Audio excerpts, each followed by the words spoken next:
Hail adventurers and all hail the legends. What a beautiful day. Welcome friends to another ELFSAR art stream where I do a deep dive on the subject we are drawing. We're going to be going shiny and chrome with our eye on getting into Valhalla. We're getting into the world of Mad Max. That's right, the dystopian apocalypse, so to speak. There have been 4 films, and I'm kind of making a tribute to the one about Fury Road in particular. First, what we're going to be doing is we're going to be getting into the making of Mad Max and Mad Max 2. Then we'll get into the Thunderdome and explore Fury Road. Then we're going to probably get into the timeline of all the films and further explore the vehicles of Mad Max. We covered the trials and tribulations of getting Mad Max, an actual video game, and then we're going to enjoy a small fan film before we get into the actual art giveaway. At the giveaway, we'll witness each participant attempt to get Mad Max. One winner is going to get into Valhalla and win the drawing. The rest will be traded for useful supplies. At the end of the stream, we'll enter every name that's in an active viewer in chat, and whoever wants to participate in the giveaway. If you'd like extra entries, you have a couple of choices. You can subscribe to the channel on Twitch, on Kick, or on DLive. You can gift a sub to the channel, or you can get shiny and chrome by becoming a paid Patreon member. Link is in my doobly-doo down below. If you're watching this later on YouTube, please smash that like button. It really helps out the channel, and if you like the content, maybe consider subscribing. So you don't miss another chance to win some original art. A change from now and future art streams is that you can purchase the drawing before the giveaway. If you really want it, then you can support the stream that way by making a purchase via PayPal live here on stream. Normally I do a promo for the Terminator stream right about now. It is coming, guys. I just, with my wrist the way it is right now, my plans of what I wanted to do with that stream in particular are kind of depending on how this goes. So, are you ready? Shall we begin? Let's get shiny and chrome, guys.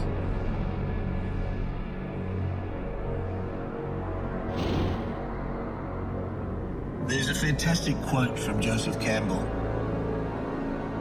"We have not even to risk the adventure alone, for the heroes of all time have gone before us. For the labyrinth is thoroughly known. We have only to follow the thread of the hero path, and where we had thought to find an abomination, we will find a god. Where we had thought to slay another, we will slay ourselves. And where we had thought to travel outwards, we would come to the center of our own existence. And where we had thought to be alone, we shall be with all the world." Okay, I'm ready. Being a fan of Mad Max, I always wanted to find out how the stories in those movies came about, so I decided to investigate a little bit, and before I knew it, I fell down this rabbit hole of research that I don't think I even fully crawled out of yet, but just before we continue here, I just want to give a big shout out here also to the Mad Max Bible. If you like the content, go over, subscribe to him, give him a like, give him a watch, give him a view, and all that stuff like that. what I found out is pretty interesting, and it definitely changed the way I look at those movies now. So, how were those movies made? Well, it is a story of a man who tried to understand his own creation, and it is a story of borrowing a whole lot from other pieces of work. But most of all, it's about George Miller putting everything he learned about storytelling and mythology into a single movie that has a message in it, and we somehow failed to see it. But let's start with the first Mad Max from 1979. The story of Max Rokitansky started 13 years earlier in 1966. It was that year that young Byron Kennedy worked together with his friend Peter Kamen on a short movie called The Dragsters. Who ever seen Mad Max or have seen the films? Nothing, but Byron already had an idea for a quote-unquote police chase movie, allegedly called Road Cop. It started back in '66, the first idea about Mad Max, and he had this idea of called a road cop. So his idea for a road cop started developing around about 66, 67. You've seen some of them. Okay, Fast there's forward been to 4 in total. 1971, Byron Kennedy meets George Miller. Both of them studied medicine and shared interest in film, so they decided to make some short movies together, notably Violence in the Cinema Part 1. They actually never intended on making Part 2, by the way.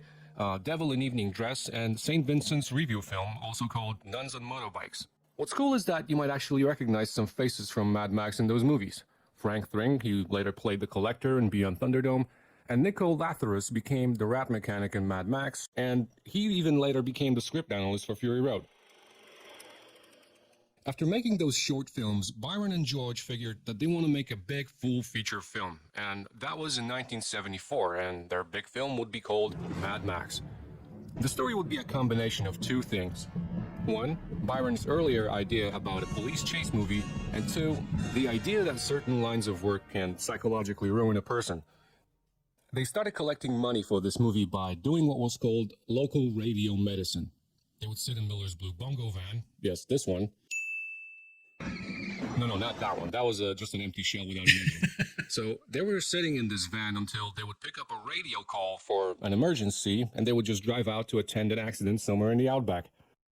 This way, they would not only get some extra money for the movie, but they would also get insane accident stories, and some of them would actually end up in their movie. Working on the script for Mad Max took them about 3 years, from 1974 to 1977. The main character of the story I'm not seeing chat down below. What's going on? Who was named after a doctor, no surprise there, Karl von Rokitansky, a Bohemian pathologist. Max would slowly begin to go crazy from seeing all this insanity out on the roads, and eventually he would become emotionally burned out and become just a shell of a man. But the story called for some kind of evil force to totally ruin Max's life and mentally damage him beyond repair. There we go. Got chat on. Sorry about that, guys.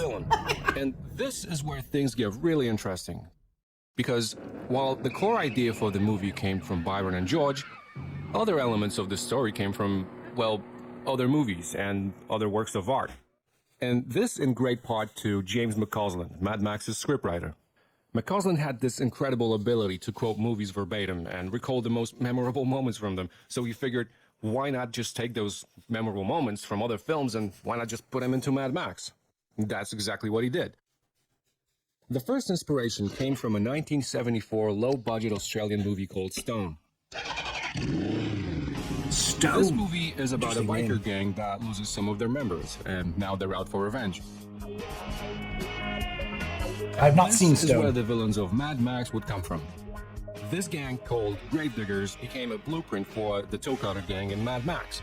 And Peter Cameron recalls that after Byron Kennedy watched Stone, he really wanted to make a quote-unquote better version of it. That had a big influence because it had the biker gang. But Stone wasn't crafted like Byron wanted. You could see the potential for it. So Byron took some ideas from that movie and he put them into Mad Max. Meanwhile, George Miller took special interest in an actor portraying the character of Toad. That character was played by Keays-Byrne, and guess who ended up playing the main villain of Mad Max? That's right, Keays-Byrne. He became the Toe Cutter. But it wasn't the only actor from Stone that appeared in Mad Max. Roger Ward ended up playing Fifi. Vincent Gill later played the Knight Rider. All right. And Reg Evans, he became the Station Master. And then there's David Brax, who played Mudguts in Mad Max, but for the life of me, I just cannot find him in Stone, although he is in the credits, so if you see him in the movie, just let me know. Aside from that, there's a lot of similarities between Stone and Mad Max, to the point that some people say it's almost like a spiritual prequel to Mad Max. For example, the main protagonist, Stone, he looks like he belongs in the hair metal band, but he's a cop and he lives with his wife near the beach, and so does Max. Both gangs ride almost exclusively on Kawasaki bikes. They both have this initiation 100%. ritual. They're getting higher, God knows what. The rival gang leaves Gravedigger's fallen member helmet to intimidate them. Max leaves a picture of his family and Toe Cutter's helmet to intimidate him. This scene is similar. Oh, let's not forget, there's a character in Stone called Mad Max, which, hey, that sounds familiar. Now, while Stone's influence on Mad Max is pretty obvious and it's well documented, the next movie that I think inspired Mad Max is not so obvious because it really is not officially confirmed. But after what I show you, I think you will agree that it must have inspired Mad Max to some degree. The movie in question is called Dirty Mary, Crazy Larry from 1974. It's another 1974 movie, which coincidentally it was the year when Byron and George started writing Mad Max. Dirty Mary, Crazy Larry is an American chase movie about 3 criminals running away from the cops with scenes that look like they really inspired the opening Knight Rider chase scene, like this one.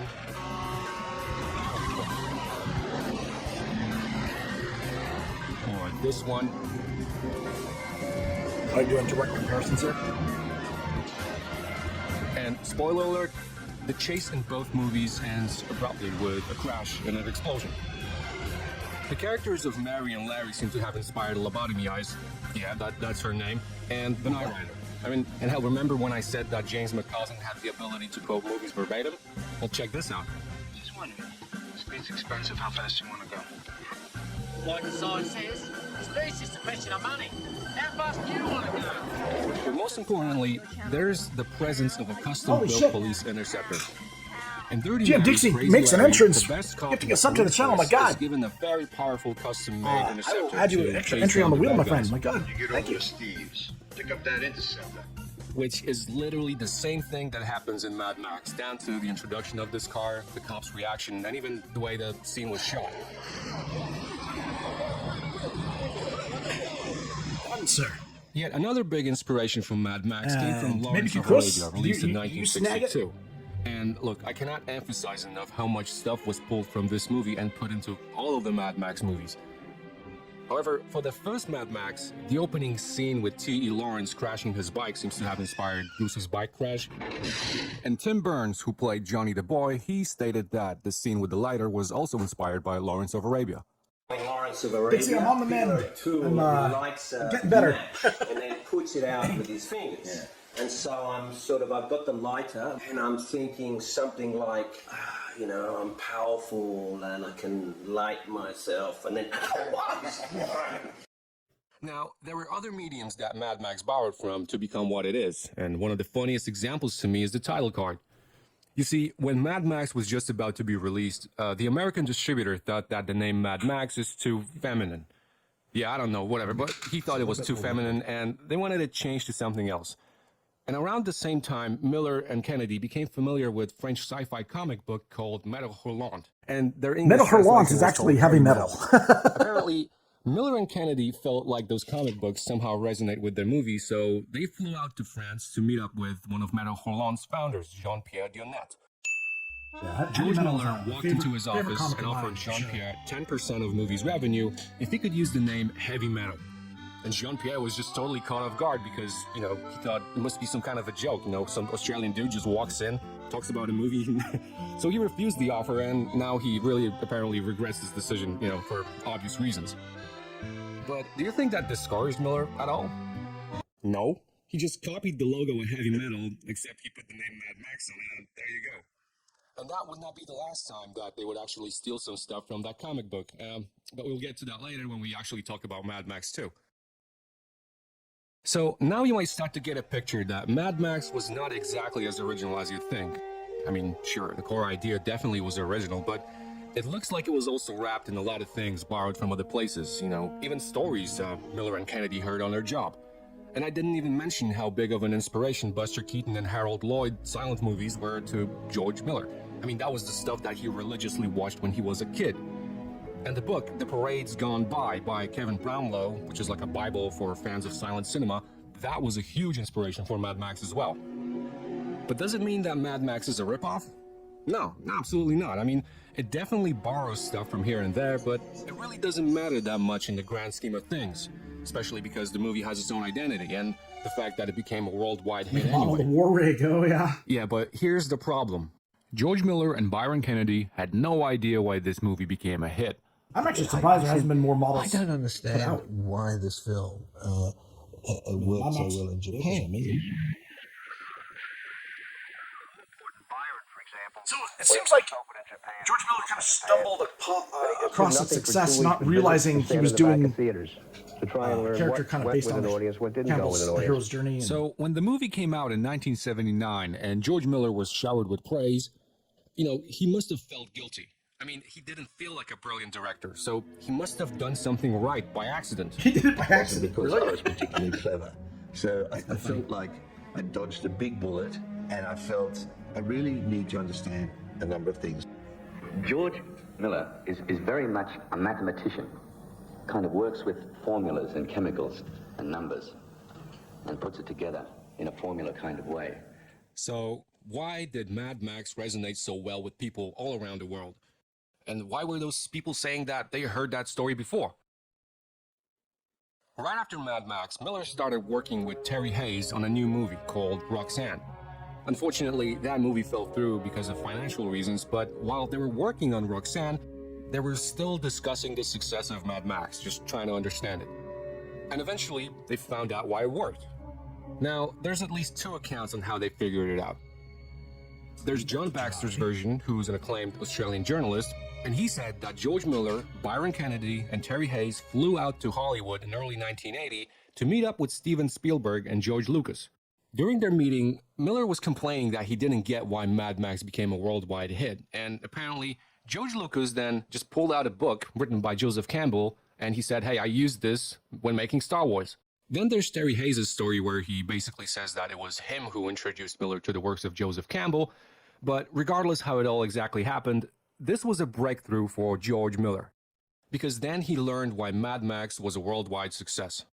You see, Joseph Campbell was a very famous professor who worked in comparative mythology and religion. And he had this theory that since all humans are essentially biologically the same, we tend to come up with the same story patterns, even when we're just totally separate from each other. The human psyche is essentially the same all over the world. It is the inward aspect of the human body, which is essentially the same all over the world, with the same organs, with the same instincts, the same impulse systems, with the same conflicts, the same fears. It's like we carry story patterns in our DNA, and we are bound to repeat them. So a myth told 1,000 years ago by some now extinct civilization might show up again. For example, told in the form of a movie made by some Australian director. Because patterns of storytelling inherently live in all of us. And this blew George Miller's mind. He realized he subconsciously tapped into a story and character archetype that was already known worldwide under different names. A lone samurai, a Viking. Max was just another iteration of that, and that's why it resonated so well with everyone. This discovery started Miller's fascination with storytelling and mythology, which would deeply, deeply influence Mad Max movies from that point on. The very first idea for Mad Max 2 came to Miller when he was going for long walks with Terry Hayes in and around the harbor town of Hastings. They saw a small petrochemical plant and they figured, hey, what if this compound was the last one on Earth? Who would live there and who would want it? And there you go. That simple premise became the anchor point for Mad Max 2. But Miller, being fascinated with Joseph Campbell's theory about common myths, he wanted to tap into his own subconsciousness once more and pull out another universally recognized story. So he figured he would get himself into what's called a hypnagogic state. It's this weird state between being awake and asleep where you might hallucinate all kinds of things, daydreaming, from really? sights and sounds to entire stories. It's kind of like daydreaming, except it's not, because when you daydream, you don't fall asleep. And actually, daydreaming is something George Miller was really good at, because he grew up in a pretty remote rural town called Chinchilla in Queensland, and there wasn't a whole lot to do there at all. And I kid you not, for a while, the main attraction in that town was the first flushable toilet in Miller's household. I mean, complete strangers from around town would just go to his house and watch water to go down the crapper. You know, at least until a movie theater was built and George turned Saturday matinees into a ritual. But up until that point, young George had trained his imagination quite well, simply just out of necessity. By painting, playing pretend with his friends, and sometimes listening to movies. Yes, listening, because he was too young to watch some of them, so he would curl up underneath the cinema's floorboards and just simply listen to audio and imagine the picture in his head. So when they were coming up with the story for Mad Max 2, Miller and Hayes tried to, dream it up. They were often found laying on the floor of their production office in this hypnagogic state. And oftentimes, they would just straight up fall asleep, And according to one article, Mel Gibson said that it was no secret that hallucinogens were used as well. But you know what? I mean, this comes from Mel Gibson, and he said that after a few drinks to a journalist in some bar. So take that with a huge, huge grain of salt. Regardless, they eventually did come up with the plot for Mad Max 2, and it went like this. The leader of a tribe of survivors established a small fortified area with a very valuable commodity, but they're coveted by lawless gangs outside. They recruit a loner with great skills to help them. The compound is being attacked relentlessly, and they realize the only way to survive is to escape and establish a new society in a more secure setting on the northern coast. What you just heard is the plot of a 1975 movie called The Ultimate Warrior. After the ultimate war, comes the ultimate warrior. Again, is that a coincidence? Look, I don't know, you tell me. Maybe it's also a coincidence that both leaders of compounds play with clocks, and the gate to the compound is made out of a bus. But hey, at least the ending is different. Because it was heavily inspired by Ben-Hur, with chariots sideswiping into each other and people falling over them, under them, and climbing back up again. This goes along with everything being a remake. Arabia being a visual inspiration once again. And the motive of the feral kid following Max around seems to have been lifted from a 1953 Western called Shane. Well, boy, you were watching me down the track quite a spell, weren't you? Yes, I was. Didn't I? I like a man who watches things go on around. Means he'll make his mark someday. I just wanted to see my rifle. Bet you can shoot. One interesting bit is that George Miller ripped himself off by reusing footage from a TV series he directed called The Dismissal. He reused the intro to that show and turned it into the intro of Mad Max 2. And one idea that George Miller actually admitted to ripping off came from a movie called A Boy and His Dog, another 1975 flick, which is an adaptation of a book written by Harlan Ellison in 1969. He's also responsible for Interestingly, in an interview for the New York Times from 1999, George Miller insisted that he has never seen A Boy and His Dog. However, in a more recent interview with Harlan Ellison, Harlan stated something completely different. According to him, Miller called Harlan up, and he apologized that he got the idea for the dog in Mad Max 2 from A Boy and His Dog. But Harlan, he was cool with it because Mad Max 2 turned out to be great anyway, so no harm, no foul. Miller also wanted to copy the opening scene from Kurosawa's Yojimbo, where the Ronin throws a stick in the air and he goes in the direction it points to. Max would do the same thing with a road sign after the opening chase scene, but that stuff was cut from the film because I think it was a bit too on the nose. But the strangest thing is that they ripped off Meadow Hurlant again. And this time they took Mobius's Batwing skull published in Meadow Hurlant and just slapped it on one of the cars without giving any credit to Mobius. And it wasn't even the last time that Meadow Hurlant was involved with Mad Max. Because the crew of Meadow Hurlant actually filmed the French making of Mad Max Beyond Thunderdome. Bonjour, nous sommes dans le bush à 30 km de Cooper PD. So now we learned that George Miller's writing process became about, tapping into his subconsciousness to pull out some ancient common myths, but with input from other works of art, specifically movies. And I cannot prove for a fact that Mad Max 2 basically copied the general premise of The Ultimate Warrior, but, you gotta admit that a certain pattern starts to emerge here. A pattern that will become painfully obvious with Mad Max Beyond Thunderdome, where a good chunk of that movie was just a straight-up ripoff. Now, by the time of writing the story for Mad Max 3, George Miller was already really obsessed with storytelling and myths. And he wanted to shoot Mad Max 3 at Katajuta, also known as the Olgas, which is a sacred Aboriginal place in the central desert of Australia. To film anything there, you gotta have permission from the tribal elders. So, movie's location manager, George Mannix, went there to meet up with the Aboriginal elders. He explained the plot of Mad Max 3, he showed them the storyboards, and then something amazing happened. They said that they heard the story of Mad Max before in their legends.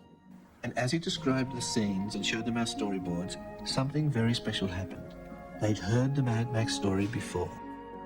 And at this point, George Miller must have been over the moon. I mean, he was once again validated that he tapped into a common myth once more. And this time it was confirmed by Aboriginal elders. Visually, Mad Max Beyond Thunderdome is heavily, and I really mean it, heavily inspired by Lawrence of Arabia. There's really no doubt about that. Max's look, shot composition, even some scenes look like they've been just directly inspired by that movie, if not ripped off completely. And if you ever wondered why the music in both movies sounds similar, well, that's because it was written by the same guy, Maurice Jarre. Now, if you want to check out the complete list of similarities, just go and hit the link in the description. It will lead you to a blog where a friend of mine posted all of them, and I'm pretty sure that will blow your mind. But what about this story? Was it really dreamt up in this hypnagogic state by Miller and Hayes? Well, prepare yourselves to be a little disappointed. This is Russell Hoban, the author of a book called Ridley Walker. Sometime before Mad Max 3, he contacted George Miller and Terry Hayes because he wanted them to adapt this book Ridley Walker, into a movie. It's a post-apocalyptic book about a tribe that speaks in a bastardized version of English, and they have their own rituals and reuse old technology. So after seeing Mad Max 2, Russell Hoban thought, George Miller and Terry Hayes, they're the right people to adapt his book into a movie. And what happened then was this. So somebody arranged for me to meet him, and he took me out to dinner very nicely with his scriptwriter, and I gave him a copy of Ridley Walker, and said I hoped he would give some thought to making a film of it, and I never heard from him again. And then the next thing, I began to get letters from people, have you seen Mad Max 3? And you got ripped off. Did they give you credit? Did they give you money? And they didn't give me credit. They gave me money. But I talked to my agent about it. And he said, what it is that obviously this was a major influence, but that's all it is. It's not a sad thing about. And so that's how it was. I hope he lies awake at night and thinks about it. But So it's hard to protect your IP, right? When I found out about it, it raised a lot of questions. I mean, how original Mad Max movies really are. And don't get me wrong, I mean, it's okay to get inspired and just take different elements and bits and pieces from different stories and just, put them together and make something new. That's just how stories are made, that's a normal process. Everything is a remix of a remix. But when you actually steal some stuff from somebody and then you don't give them any credit, that's just where the sucks, issue man. is. I mean, Not it's giving not a credit, good look. right? And I kind of started wondering, is George Miller sort of hiding behind the idea that he dreams those stories up while in reality he just borrows a whole lot of things from other places?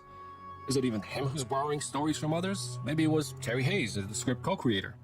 I wish I could answer all those questions definitely once and for all, but I can't. I mean, it's next to impossible at this point, and yet the evidence is right there.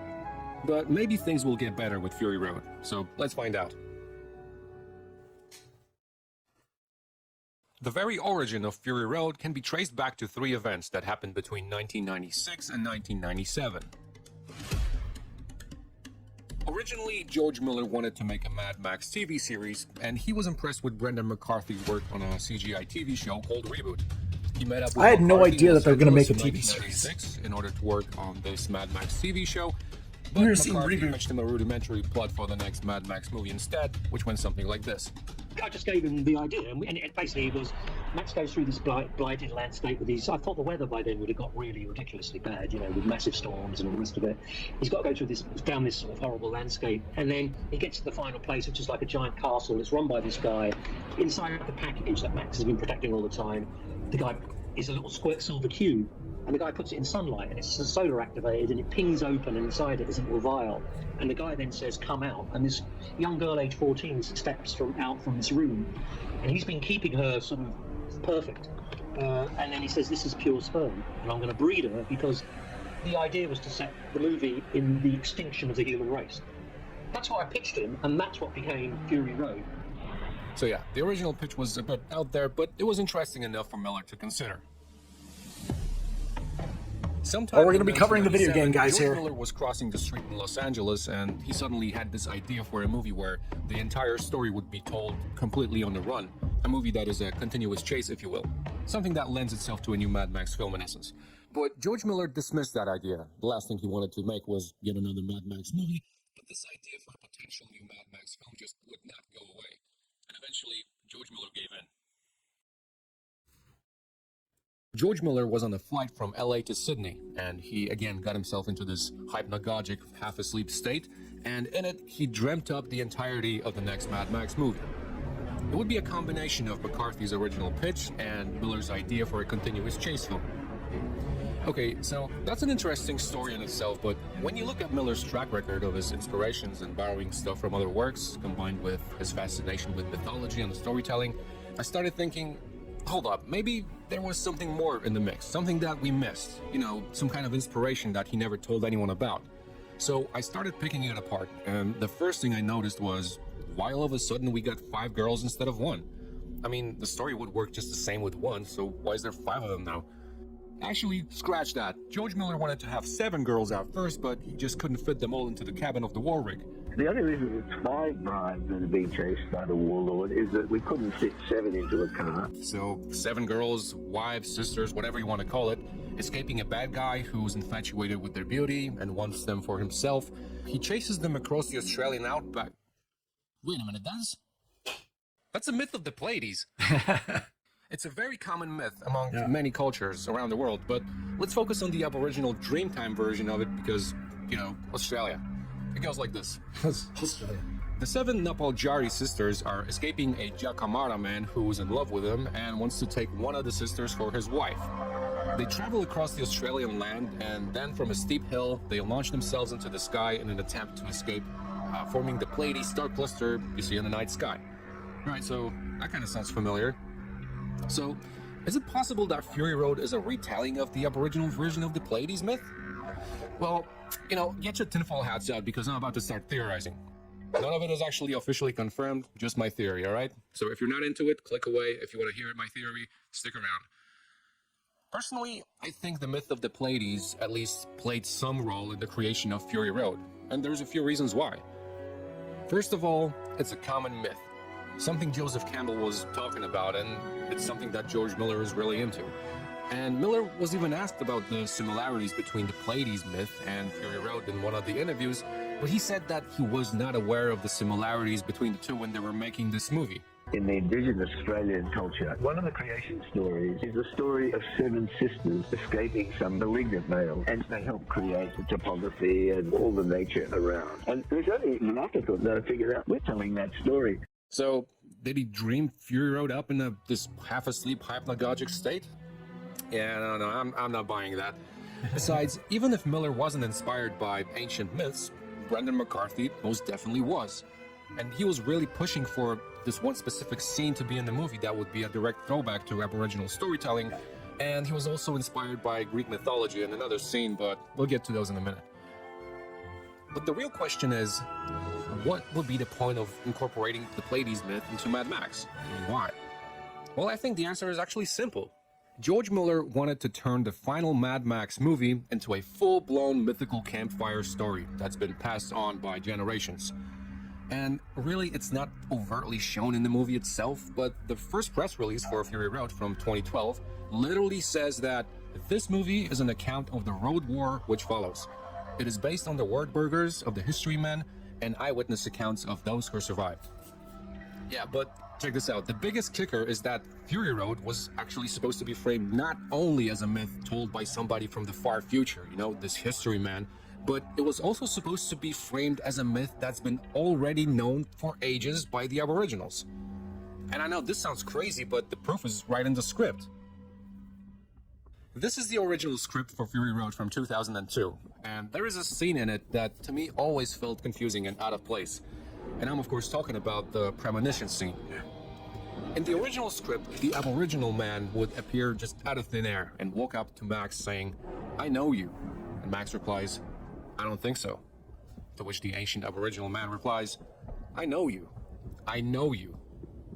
And then he moves his hand in the road warrior's face, and Max does the same. Then the man disappears, and Max is just left totally confused. Now, this scene was heavily pushed by Brendan McCarthy. Why? Because it literally shows that this entire movie is a mythical Aboriginal tale. The Aboriginal man just straight up tells Max that he knows him, like 3 times, which echoes what happened to George Mannix when he showed Aboriginal elders the story of Mad Max 3 when they were location scouting. They already knew Max's story as well.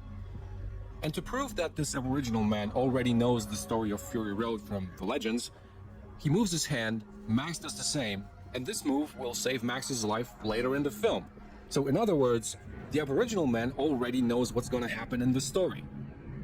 So yeah, the entirety of Fury Road was not only a campfire myth told by some history man from the far future, but also a story known by the Aboriginals for ages. Or in other words, Fury Road was supposed to be a common myth. Just like the myth of the Pleiades, you know? I mean, that was the plan for Fury Road, at least in my opinion. Unfortunately, this message got lost in the final version of the movie. The Aboriginal man was replaced with Glory, a child that Max failed to save before Fury Road, and she haunts him, but somehow she also knows the future for whatever reason, which makes no sense now. But you know, at least now we know what the scene was supposed to be about. Okay. But yeah, there's I was also a bit one more confused thing by about it. storytelling that George Miller wanted to weave into Fury Road. You see, he's very vocal about the role of the observer in stories. The idea is that there is no story without an audience. There is no story without somebody to observe it. You watch your cat. It carries in its DNA so much programming, so much information. But you need an observer. The cat is not aware of its narrative. And so story is something that is deeply ingrained in us as individuals and as a collective. And this is shown in the scene with the Vuvolini and the wives sitting on the dunes at night. They spot a satellite that was used to broadcast shows across the Earth, and they wonder if There's there's a blue still on someone that, out guys, there but sending shows. you can't In see other words, they wonder if there's some storyteller coming up with new stories and telling them to everyone. And the answer is a resounding yes. That storyteller is George Miller, and we are the audience. We are watching his story, and the characters in his story are not even aware that they're in a narrative. They're not aware that they're in a story. See what I'm getting at? Just like Max when he encountered the Aboriginal man who knew the story of Fury Road already. Max was so baffled by this whole encounter that, it almost felt like he met somebody from a different dimension. And in a way, he did.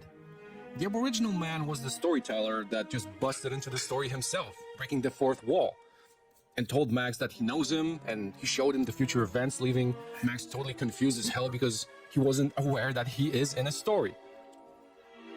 But if you think I'm overanalyzing this movie, you should probably listen to Nicola Thuris, Fury Road's script analyst. It literally took him 10 months to analyze the script for Fury Road just to figure it out, and before he even started contributing to it. I looked at it and thought, oh my God, what am I going to do with this? It's just like this crazy, mad, what am I doing here? So I worked by myself for probably about 10 months before I actually really started engaging with George. So, having said all of this, there's still one very important question to answer. I mean, why? Why would George Miller do this to a Mad Max movie? Just go full on and turn it into a common myth. Well, I think he did it to kind of redeem himself from the first Mad Max, where he accidentally tapped into a universal hero archetype, and that launched his career. I mean, for a long time, George Miller didn't feel like a brilliant director, and Mad Max, to him, was a fluke. So, to prove that he learned a lot and he knows his stuff, he packed Fury Road with a ton of things, and this time it was deliberate. And it was deliberately framed like a universally recognized common myth, akin to the myth of the Pleiades.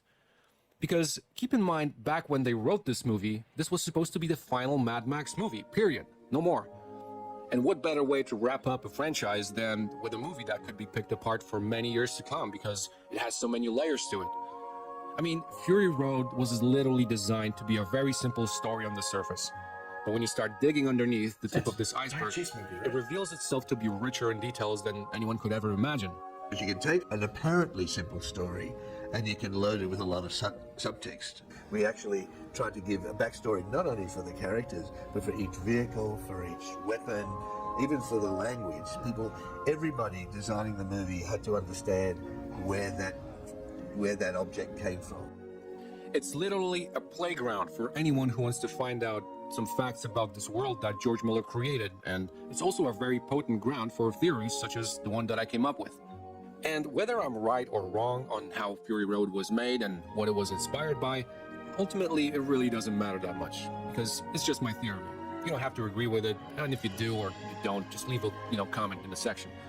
And having your own theories is perfectly fine because, in the words of Freddie Mercury himself, again, a quote from an English rock star, Freddie Mercury, when asked the meaning for Bohemian Rhapsody, said, "If you see it, darling, it's there." So there you go. Today I'd like to tell you about the timeline of Mad Max movies. Okay, so now we're getting into the timeline for Mad Max and Mad Max 2. Beyond Thunderdome and Fury Road. Many say that they're not linked together.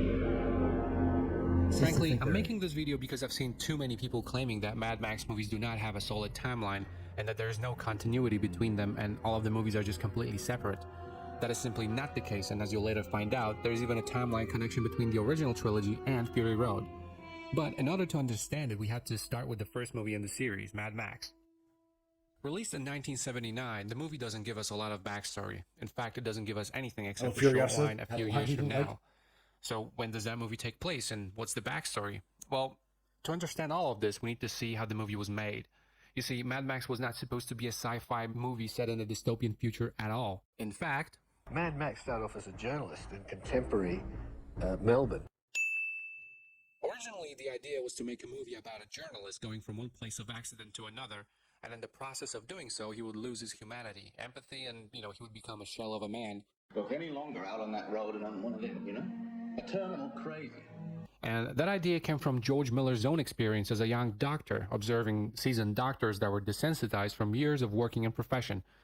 Miller just simply thought, well, what would happen if it actually happened to you? And also, what would it take to push that person over the edge? And so he created the early version of Mad Max. The movie was supposed to take place in contemporary Melbourne in the 1970s. This was a privately financed movie, and Miller and Kennedy just didn't have a lot of money at all. They wouldn't be able to afford to film in busy streets and buildings, and they wouldn't be able to pay for extras and get all the permissions. So to cut costs, they decided to film in abandoned buildings, outskirts of Melbourne, and back streets where grass would grow through the cracks in the pavement. On top of that, Miller and Kennedy were collecting crazy stories from their work as a doctor-ambulance duo, and they wanted to include that in the script too. But it turns out that the stories turned the script into some sort of crazed, hyper version of reality. Also, George Miller just couldn't justify why Max's friends and family would die, since he was just a journalist, so he decided to change the profession of the main character to a police officer. A reasonable choice given that families of police officers might get targeted by gangs too. The movie was changing shape dramatically, and Miller decided to give in and simply set the movie in the near dystopian future. I don't believe that it would be happening in the contemporary world. Let's exaggerate it. Let's set it a little bit in the future. Okay, but when exactly in the future? Well, there are some clues in the movie. The first one is right at the very beginning. It says a few years from now. At the time of making Mad Max in 1977, this would have meant that Mad Max takes place somewhere in the 80s. Somewhere in the mid-80s, probably. But there's more. If you look closely, there's a date on one of the signs in the movie. And it says December 6, 1984, and it's written on the Highway 9 Sector 26 sign. And that's not even all. The MFP sign hanging on the Halls of Justice also has a date on it. It says established 1983, even though it's not visible in the movie, but the actual prop used in the movie shows exactly that year. Okay, so now we can assume that Mad Max takes place in the mid-80s, but what about the backstory? What happened to the world? Well, there is no backstory, really. At the time of writing Mad Max, the movie was supposed to be a contemporary movie, so they really didn't give it any kind of special backstory at all. However, the creators were directly inspired by the 1973 oil crisis that reached Australia.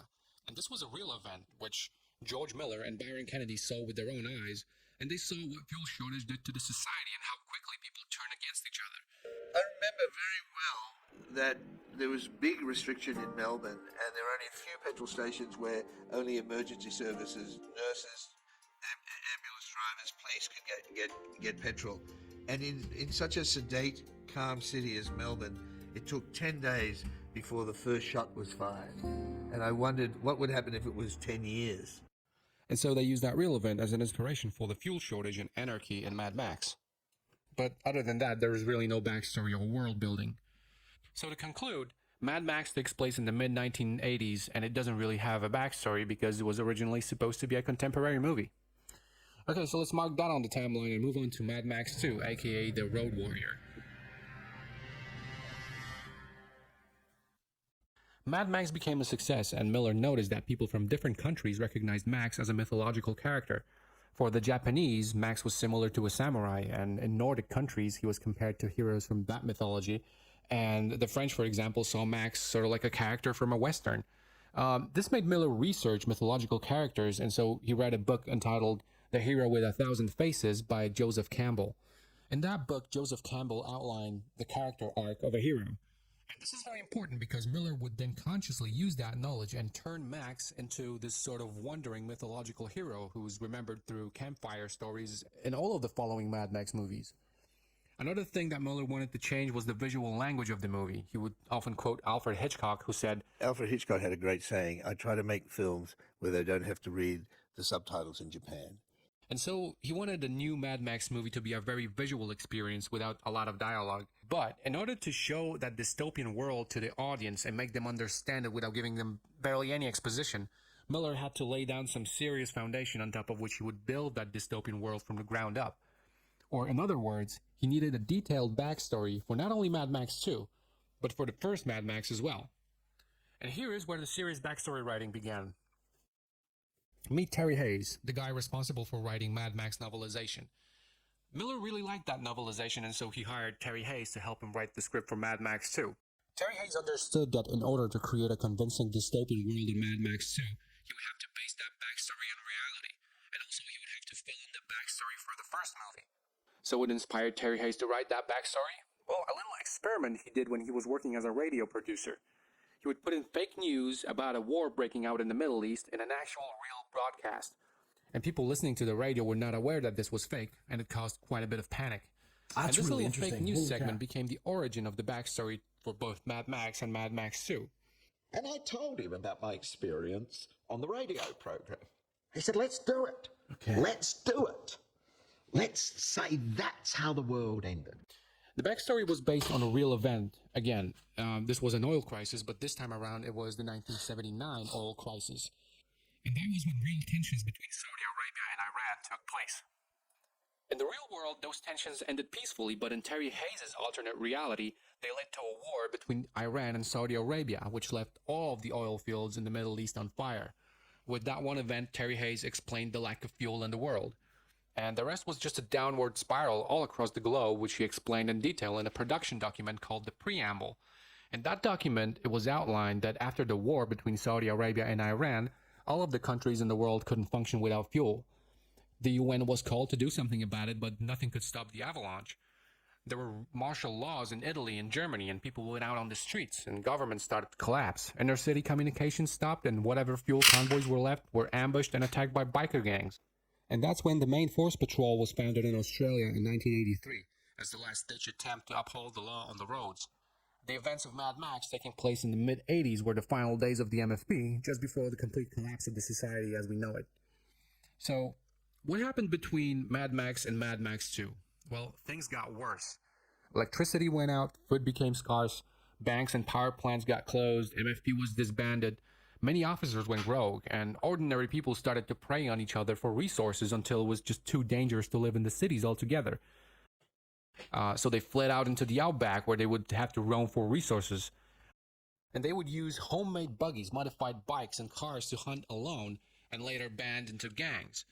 And people from different paths of life would end up in those gangs. People like ex-police officers, ex-military, punks, and skinheads. All of which were capable enough to survive, and they would often be banded together under the rule of one leader. Others would pack everything up and just leave, a sign of which you can see at the very beginning of Mad Max 2. Just look at the rig Max stumbles upon. I mean, the trailer is full of household items, plates, furniture.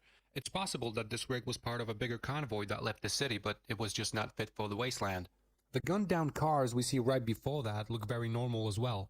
They also have household items in them, so they were probably part of that same convoy. Maybe they were going to the compound, who knows? And speaking of which, Papagallo was a CEO of the Seven Sisters Petroleum, an oil company gone bankrupt. Just as everyone else, he left the city, but he took the maps to the oil compound with him, a place where him and others would have the chance to start over again. Now, as for Max, he wandered into the wasteland too, but, he lost everything he got, and after the events of Mad Max, he became a shell of a man. Now, Mad Max 2 takes place just 3 years after the first movie. It's also very important to mention that Mad Max 2 does not take place after a nuclear holocaust. George Miller specifically stated that he did not want to set Mad Max 2 in a post-nuclear environment because it would create a lot of problems for the script. Fallout, radiation, disease, and lack of food and vegetation, poison water, and a completely barren landscape. Those are the reasons Mad Max 2 is not post-nuclear. In fact, it takes place in the final stages of decay of the society. However, Terry Hayes did not rule out the possibility of a limited nuclear exchange happening elsewhere in the world, in the northern hemisphere perhaps. But did it happen though? Well, it was never explicitly stated. For the southern hemisphere, however, and specifically Australia, the first 2 Mad Max movies do not take place after any kind of a nuclear attack. So let's look at the dates again. It's pretty straightforward so far. Mad Max takes place in the mid-80s, Mad Max 2 takes place 3 years after that. Which means Mad Max 2 takes place in the late 80s, and if we stretch it, we could assume that it takes place in the 1990s, just for simplicity's sake. And this round number would actually be helpful because some more dates will come up later on. Enter Mad Max Beyond Thunderdome. Ah, yes. Tina Turner. Now, Mad Max Beyond Thunderdome takes place 15 years after Mad Max 2, which would mean that it takes place in 2005, roughly. Max is about 40 years old, and in the movie we find out that there was a nuclear apocalypse.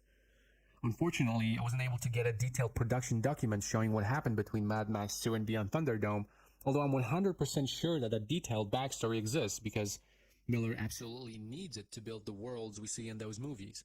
But since we don't know when the nuclear strike happened, we're gonna have to listen to those kids covered in clay and see what they have to say.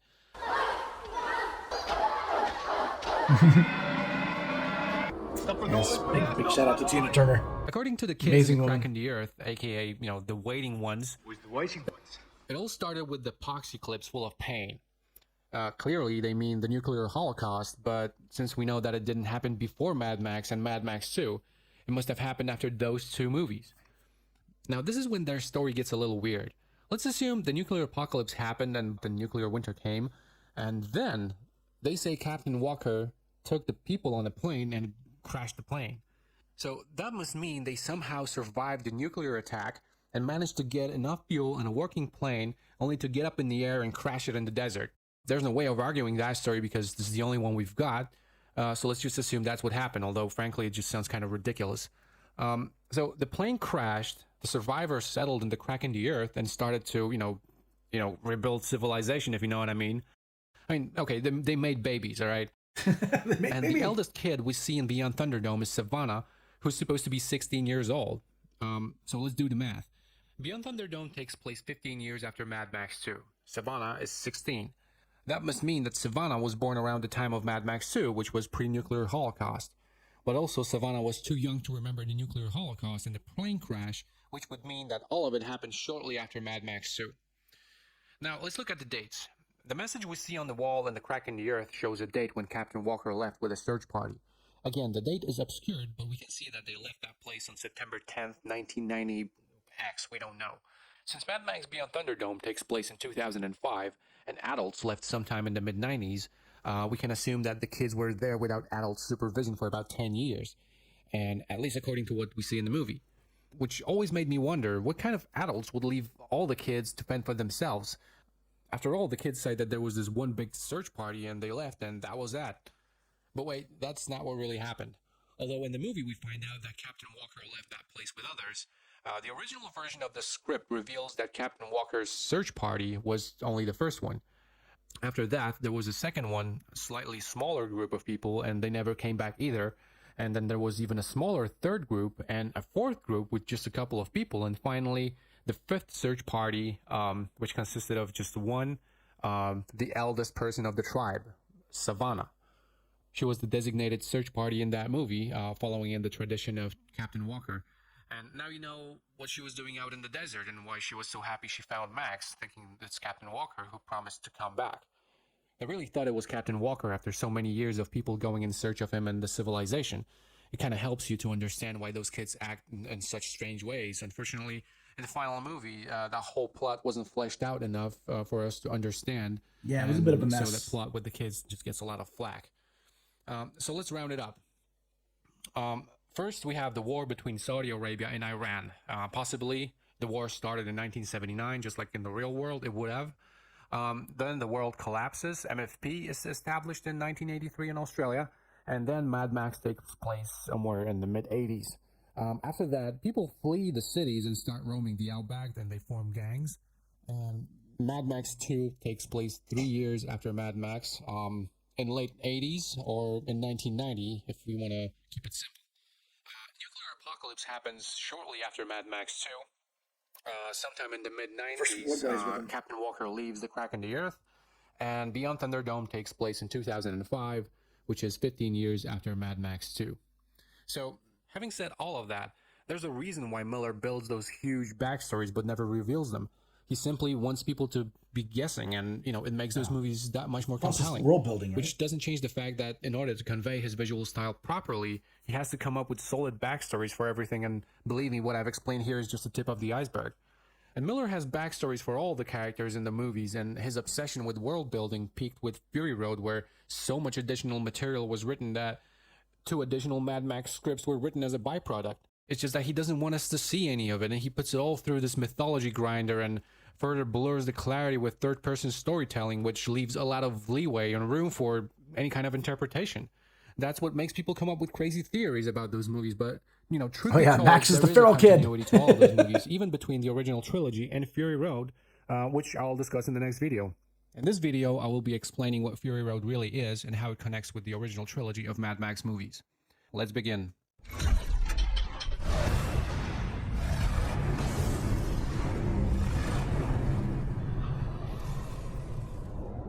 Mad Max Beyond Thunderdome was supposed to be Miller's final entry in the franchise. He did not want to make any more of those movies. In fact, he wanted to kill Max at the very end of Beyond Thunderdome. However, he was fearing it would have been too dark, so he spared Max and let him wander the wasteland once again. But the whole world he had created for Max? That was all over. Well, not exactly.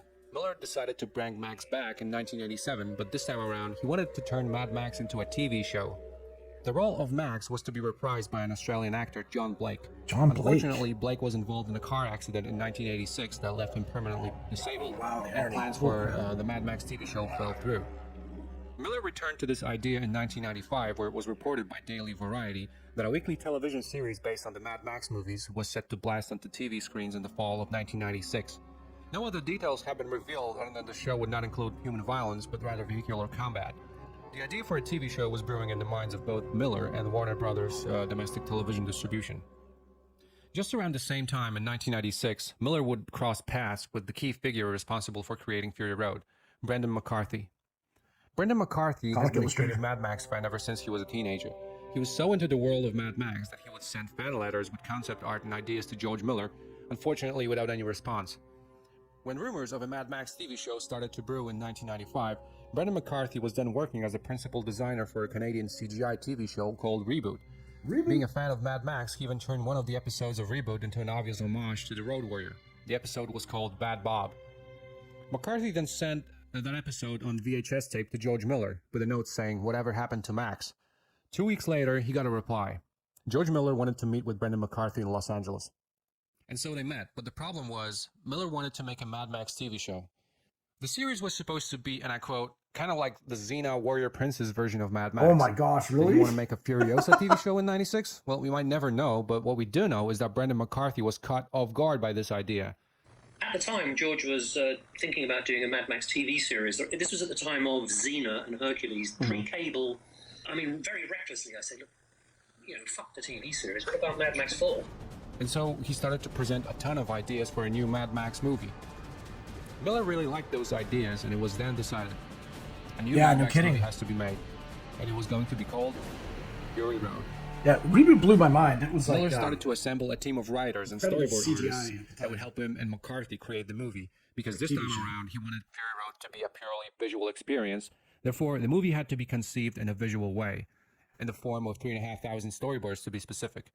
To create them, he hired a storyboard and concept artist, Mark Sexton, who would later write the Mad Max comic books, Peter Pound, who would become the principal vehicle designer, Nicol Lathouris, Miller's longtime friend and the actor who played the rat mechanic in Mad Max 1, he became the script analyst. Miller would also briefly hire 2 additional people, Tony Wright, a concept designer, and a traditional script writer, Eric Blackney. Unfortunately, Tony Wright had to leave the project early on, leaving quite fascinating concept designs for vehicles. Blackney was hired to flesh out the script, but he couldn't grasp that Mad Max is something more than a cookie-cutter action movie.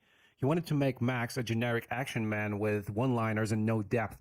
At a certain point, Brendan and I were working, and then I'd bounce across and look at the materials coming out from this writer, and it was really bad. And I told him, look, it's just not working, And he said, well, I think it works, And I said, well, Brendan agrees with me. And he said, and I'm sorry for the swear word, but he said, what the fuck would he know? He's just a cartoonist. And you got canned after that.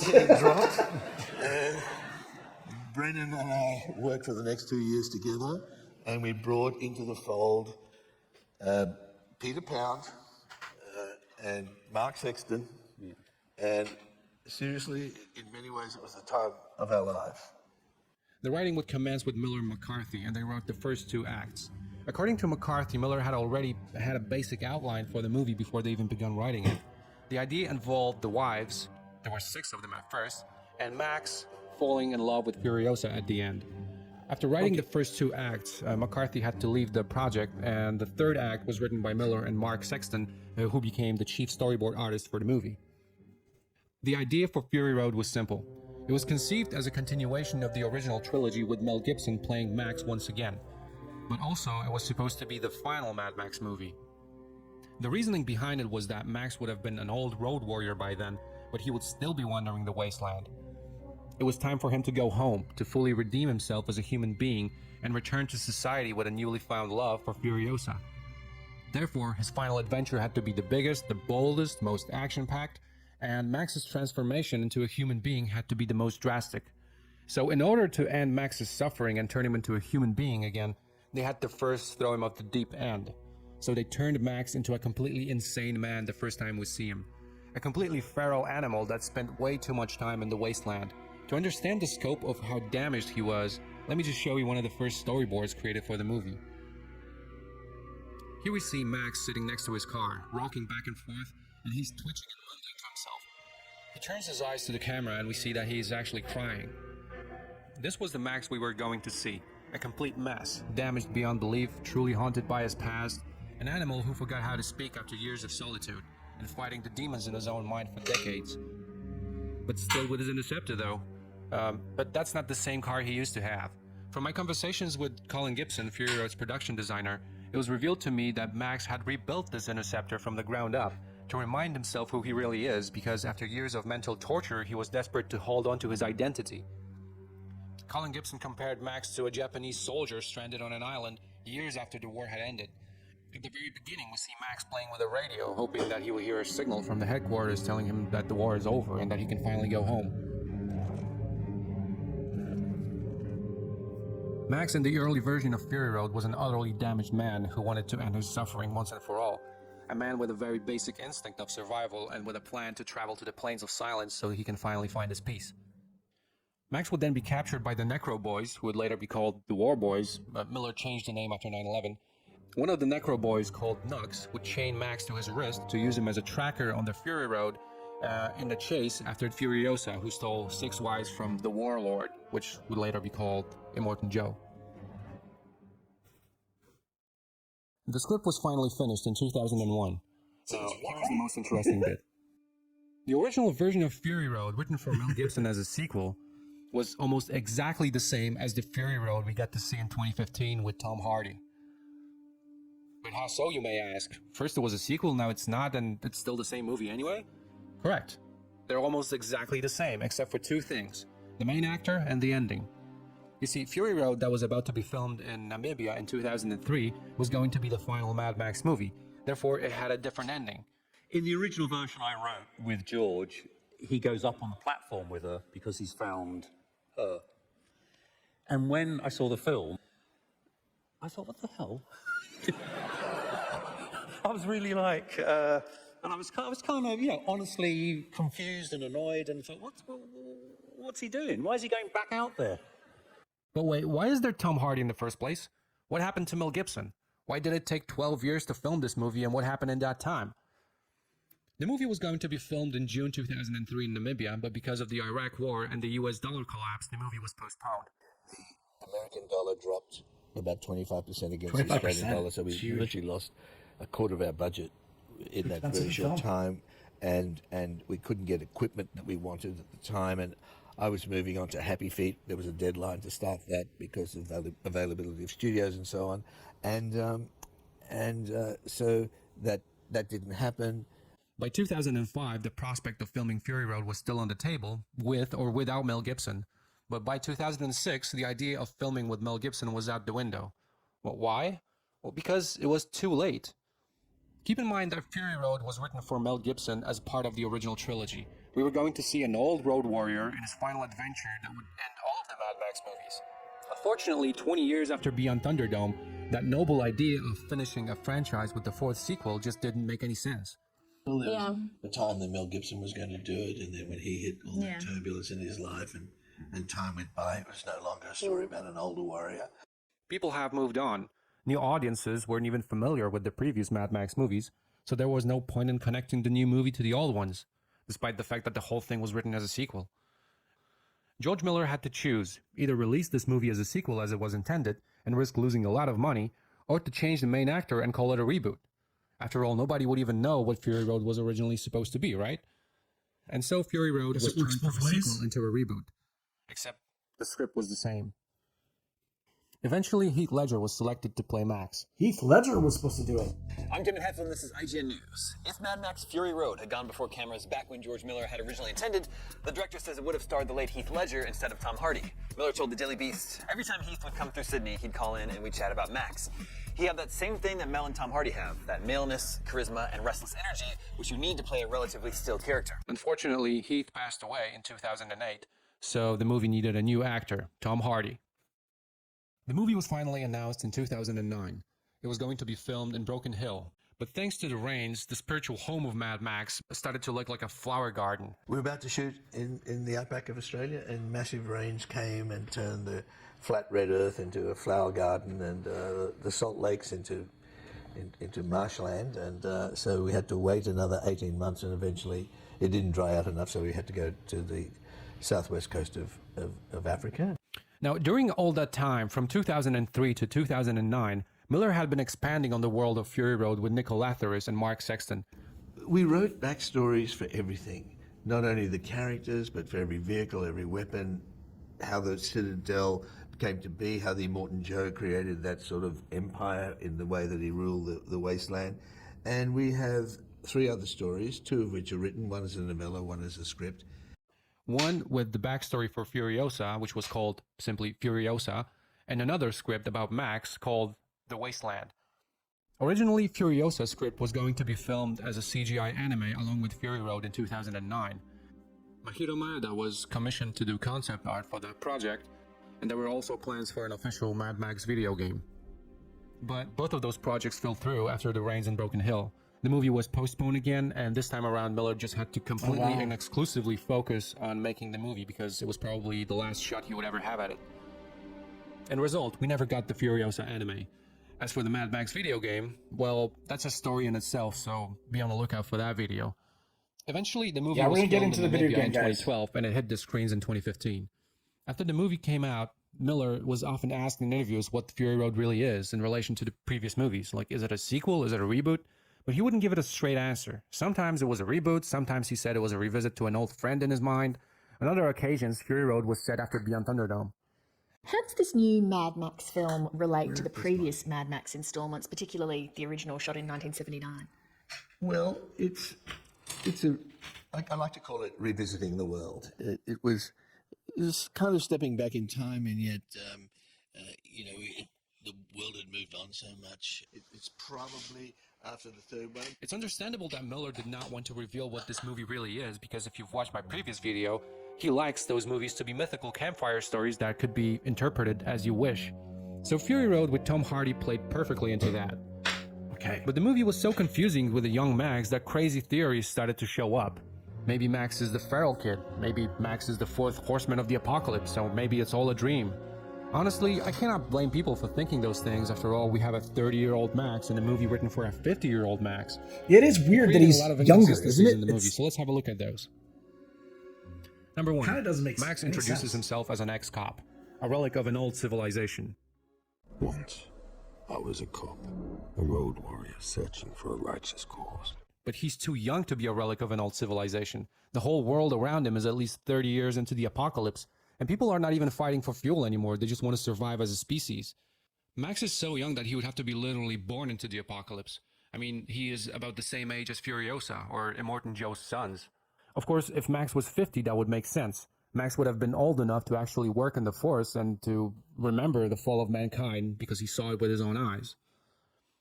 Number 2, the date on Max's back. After Max is captured, a certain number is tattooed on his back. It says 12,045th day after the fall. The fall being the catastrophic event that ended the civilization, possibly a nuclear attack, as the civilization has been counting days since that event, according to the comic book. 12,045 days is roughly 32 years since the nuclear holocaust. Again, this shows that Max is too young to be in Fury Road because he's in his mid-30s. He He would have been born like 3 years before the nuclear attack happened, and there was no MFB after that. But if Max were about 23 when the apocalypse happened, just like it did in the original trilogy, he would have been 55 in Fury Road, which again, it all makes sense. Base color. Number 3, Max should have been as old as the Vuvolini. When the Vuvolini explained to the wives what the satellites and the TV shows were, I can't help but laugh looking at Max. Max and the Vuvolini were supposed to be the same age and come from the same world. Max should remember TV shows just like the Vuvolini, but now it would just make zero sense if Max just jumped in and started talking about the TV shows. I mean, the first things the wives would ask him would be, how come you know those things? I mean, aren't you too young to remember this? Again, if Max was 55, he would have remembered the old world because, well, he lived there. So it all would have made sense. Those are just a few inconsistencies that revealed themselves when they turned the movie from a sequel into a reboot with a young Max.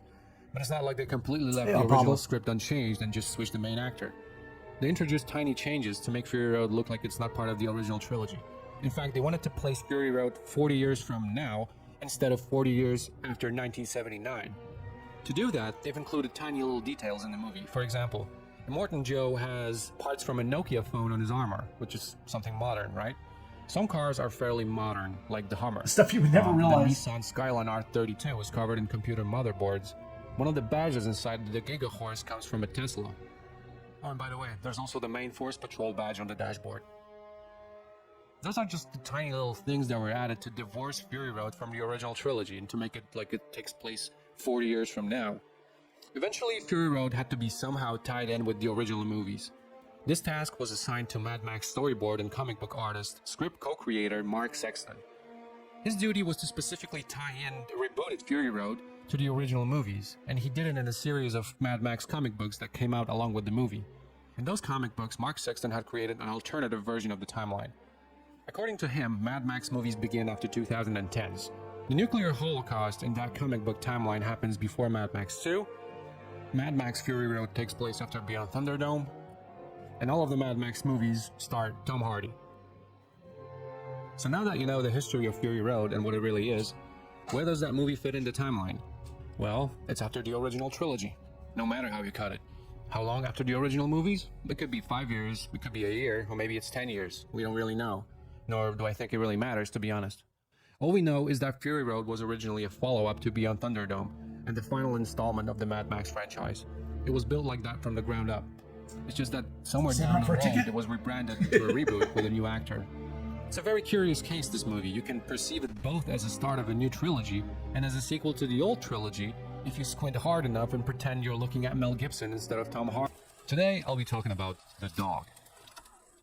All right, now we're going to go into After the events of Mad Max, George Miller decided to turn Max into a lone Road Warrior, where he gets away from all human contact. A dog as a But partner. no man is an island, even Max, so George Miller decided to give him a sidekick, a dog. And he specifically wanted a classic Australian dog, you know, the kind that he grew up with in the country. So the obvious choice was the Blue Heeler, the iconic Australian cattle dog. And those dogs are extremely intelligent, you know, they're territorial and active, and they're also very loyal and related to dingoes. However, George Miller had a very specific idea what the dog should look like in the film. He wanted him to have 3 legs, and for a brief moment, it even had a proper name. It was going to be called Trike. However, those ideas were dropped fairly quickly, and they were only mentioned in a production document called the Preamble, and they didn't even make it into the script. And that's because George Miller quickly realized something when they actually started searching for the right dog. To find it, they turned to Dale Aspen. She's an incredible animal trainer and a stuntwoman. And you probably wouldn't know, but she doubled for a lot of characters in the film. And she did some really insane stunts, like this one. See that? No safety equipment. So George Miller told her to find a 3-legged dog for the film. And I said, you won't find a 3-legged blue heeler anywhere because they're a working dog and people don't want working dogs 3-legged. We can go down the pound or we can advertise for one. This is George Miller. Being a doctor, he said, if you advertise, you'll have people cutting their dogs' legs off everywhere. So the idea for a 3-legged dog was removed from the movie, and George also changed the name of the dog from Trike to a generic dog. Now, there were 2 reasons why he did that. First of all, the dog would have all of his legs, so there's no point in calling him Trike. And the other reason was that Max just did not want to get attached to anyone, including his own pet. So he wouldn't give him a real name. He would just call him Dog. And so the hunt for a blue heeler was on. Dale Aspen went to the Sydney shelter located in Yagoona, the largest animal shelter in New South Wales, and out of about 100 dogs, she found the star she was looking for.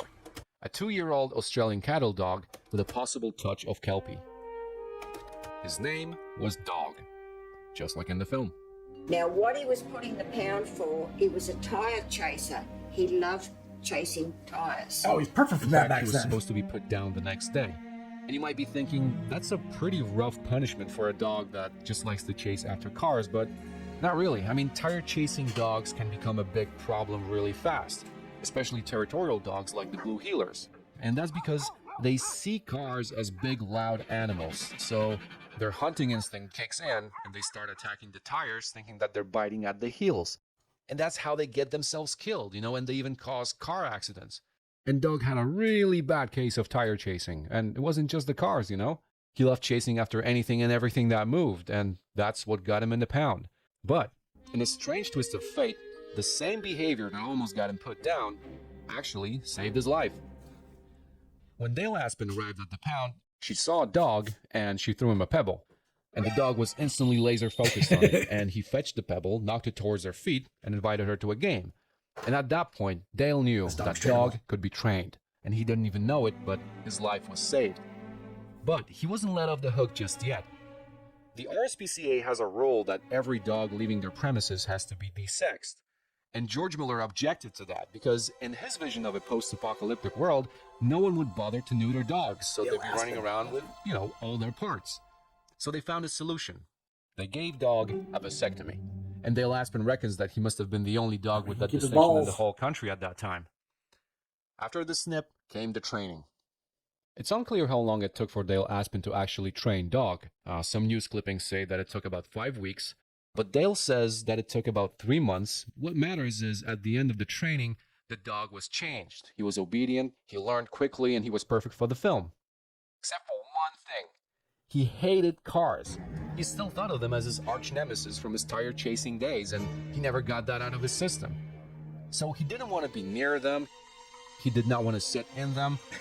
And when they started their engines, he just wanted to run away as far as possible, which was a bit of a problem because he was going to star in a movie that's all about big cars with loud engines. So Dale Aspen and the crew had to find solutions to that problem.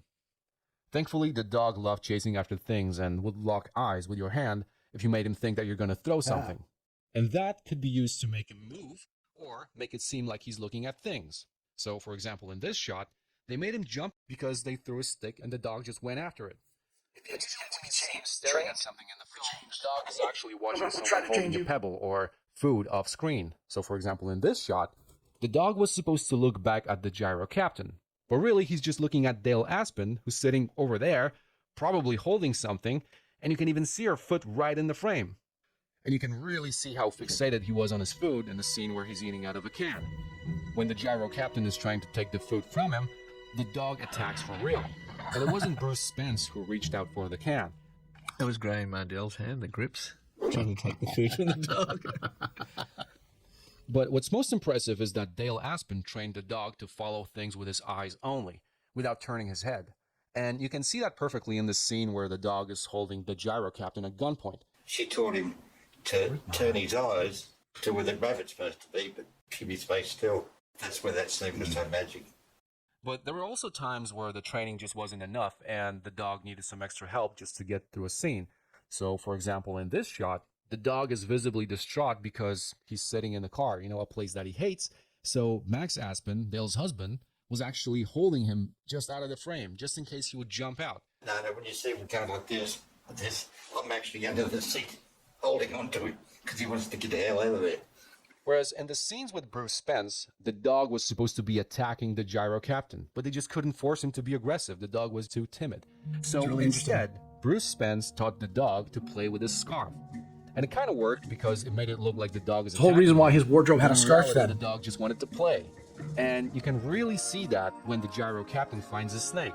The dog is just down to play immediately. You can really see that in the movie. In fact, most of the dialogue in that scene was improvised precisely because the dog kept trying to play with Bruce. So they kept rolling, and Bruce was just coming up with new lines about protein, recipes for snake and how Max and the dog should look in the mirror sometime. they just kept it all in. Overall, the dog was a sweetheart with a ton of personality, and everyone liked him on the set. But the script called for what it called for, and that resulted in probably the most heartbreaking scene in the entire film. Obviously, nothing happened to the dog in real life, and George Miller would never harm any animal. But there are a few scenes in the film that might make you think otherwise, so let's quickly go over those scenes and make things clear. This kangaroo, it was real, but they did not sacrifice it for the film. They simply bought it from kangaroo shooters, and they do this thing for a living. It's a thing in Australia. The kangaroos are considered in this scene, a there were pest. actually two snakes. The big one was Dale Aspen's own pet python called Sid, and when Max catches it, they switch it to a much smaller carpet python. And the size difference is obvious. And the smaller snake was that's the whole purpose, right? Is like and it had to you pay attention to that for a bit, and then you come back and you're like, oh. And of course, for every scene where the snake gets tossed around, they just use a fake rubber snake, and you can really see that. Mackin's doing good. He's as for the rabbit, right now just sleeping. Also fine. Here's how they did it. First, they let the rabbit loose, and it ran across the for a big screen walk while before a the big stream. arrow was pulled on a wire in its general direction. And for the impact shot, they dressed the rabbit in a little fur harness with, like half an arrow glued to it. And the harness was connected to a little wire, so when the rabbit started running, they pulled it, and the rabbit did a little flip and landed on his feet. The rabbit was perfectly fine. In fact, David Slingsby, who played the quiet man, he almost refused to be in the film because he really thought that they're going to shoot a rabbit. So was the rabbit a deal breaker for him? Oh yeah, he was very principled. He said, I can't do it if you're going to kill a rabbit. Isn't that Kill the rabbit. I was very impressed by that. After the filming wrapped in July 1981, Dale and Max Aspen decided to keep Dog, and they took him to their farm in Gosford, north of Sydney. But he stayed there only for 5 months. And that's because he was a very active dog, running around all over the place, and they just didn't have the time to keep an eye on him. And since they did not want to tie him down, they decided to give him to another stuntman on the film, Jerry Goslow. Jerry wanted to adopt him all along, ever since he saw him, so when Dale called him up asking if he wants the dog, he was more than happy to take him in. Dale gave the dog to Jerry at the premiere of Mad Max 2 in Sydney on December 24th, 1981. Such a sweet story. And Jerry took him into Narooma, New South Wales, where he lived the rest of his days carefree on a farm near the sea. And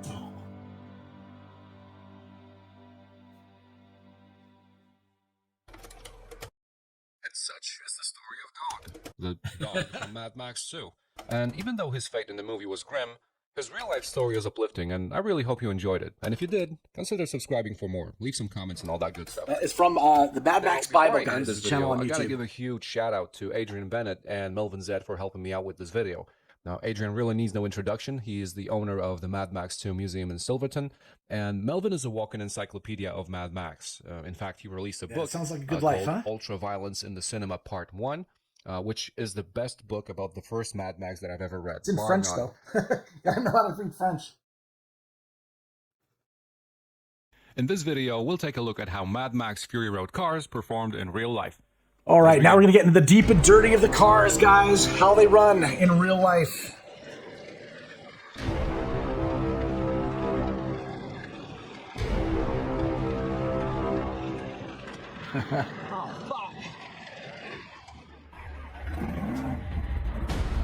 Fury Road has possibly the craziest looking cars in the entirety of Mad Max franchise. But looking cool comes at a price. Even though the vehicles were required to be fully operational, some of them were regarded as difficult to work with, some were called death traps, and some were so dangerous to drive that they did not even make it into the movie. So in this video, we'll take a look at a few Fury Road cars that caused some issues for the production crew. The Giga Horse. This wasteland monstrosity was created by stacking two Cadillac DeVilles on a custom frame, rolling There it is. tractor There's wheels, that. which sounds impressive, but it also posed a big challenge for the builders. Originally, the idea of a functional twin-engine setup was so unrealistic that the first instinct was to simply install a single engine and just hide it underneath a fiberglass shell. But fortunately, Colin Gibson, Fury Road's production designer, went out of his way to provide additional budget, which allowed to equip the Giga Horse with an actual working twin engine. It consisted of two Chevrolet big block V8 crate motors with fabricated manifolds and functioning 8/71 superchargers. Those with a keen eye will notice that the Giga Horse also has turbochargers, but those were in fact non-functional on the account that their rotors were removed. A similar practice was applied to Nux's car and its fake turbo setup. The two engines were connected through a straight-cut gear system designed by Anthony Natoli of Natoli Engineering, and in result they generated approximately 1,200 horsepower. However, this power had to be transferred to the wheels, somehow. A custom gearbox adapter was modeled by Jacinta Leong in AutoCAD. All the components were water jet cut and originally connected to a Turbo 400 automatic transmission. And that was the biggest problem with the Gigaverse. This transmission had to be rebuilt after every single day That's of filming. insane! They had to rebuild it? Morton Joe was having to rebuild the transmission after each drive. Well, neither could Mark McKinley, who had the task of taking it apart and reshimming all the gears. So eventually, Turbo 400 was replaced with Allison automatic truck transmission to remedy this issue. This engine and drivetrain setup allowed for the speed of 125 kilometers per hour, according to Colin Gibson. But in reality, the massive hubs gave a 16:1 drive ratio for the top speed of 95 kilometers per hour. So it wasn't exactly a speed demon that the movie made it out to be. Cranky Frank. Holden FX Utility, otherwise known as Cranky Frank, is one of very few vehicles that were not created with Fury Road in mind. This vehicle was built just out of boredom by Colin Snapper Macy and his stepson Sam Spud. It was designed to do two things. One, to look cool, and two, just do some sweet burnouts in the small country town of Inverell in New South Wales, Australia. It was just a true bush-bashing creation built for fun. Its first incarnation shows that it was a beat-down, chopped and skewed take on a Holden FX Ute, but even then it had the name Frankenstein. It later even had a bonnet. But really, who needs a bonnet when you can shove a 300 horsepower 383 Chevrolet V8 in there and slap a huge GM 8V92 supercharger with a custom injector hop made from truck exhaust pipes? The most interesting thing about this engine was that it was actually fully functional, albeit running pretty hot, so it required two radiators to keep its temperature at bay. However, as functional as the engine was, the overall functionality of Cranky Frank can definitely be put in question. Or as Fury Road stunt driver Dane Grant puts it, man, this thing was a nightmare to drive. I mean, one can define nightmare in many ways, but in this particular case, it meant you were driving practically blind.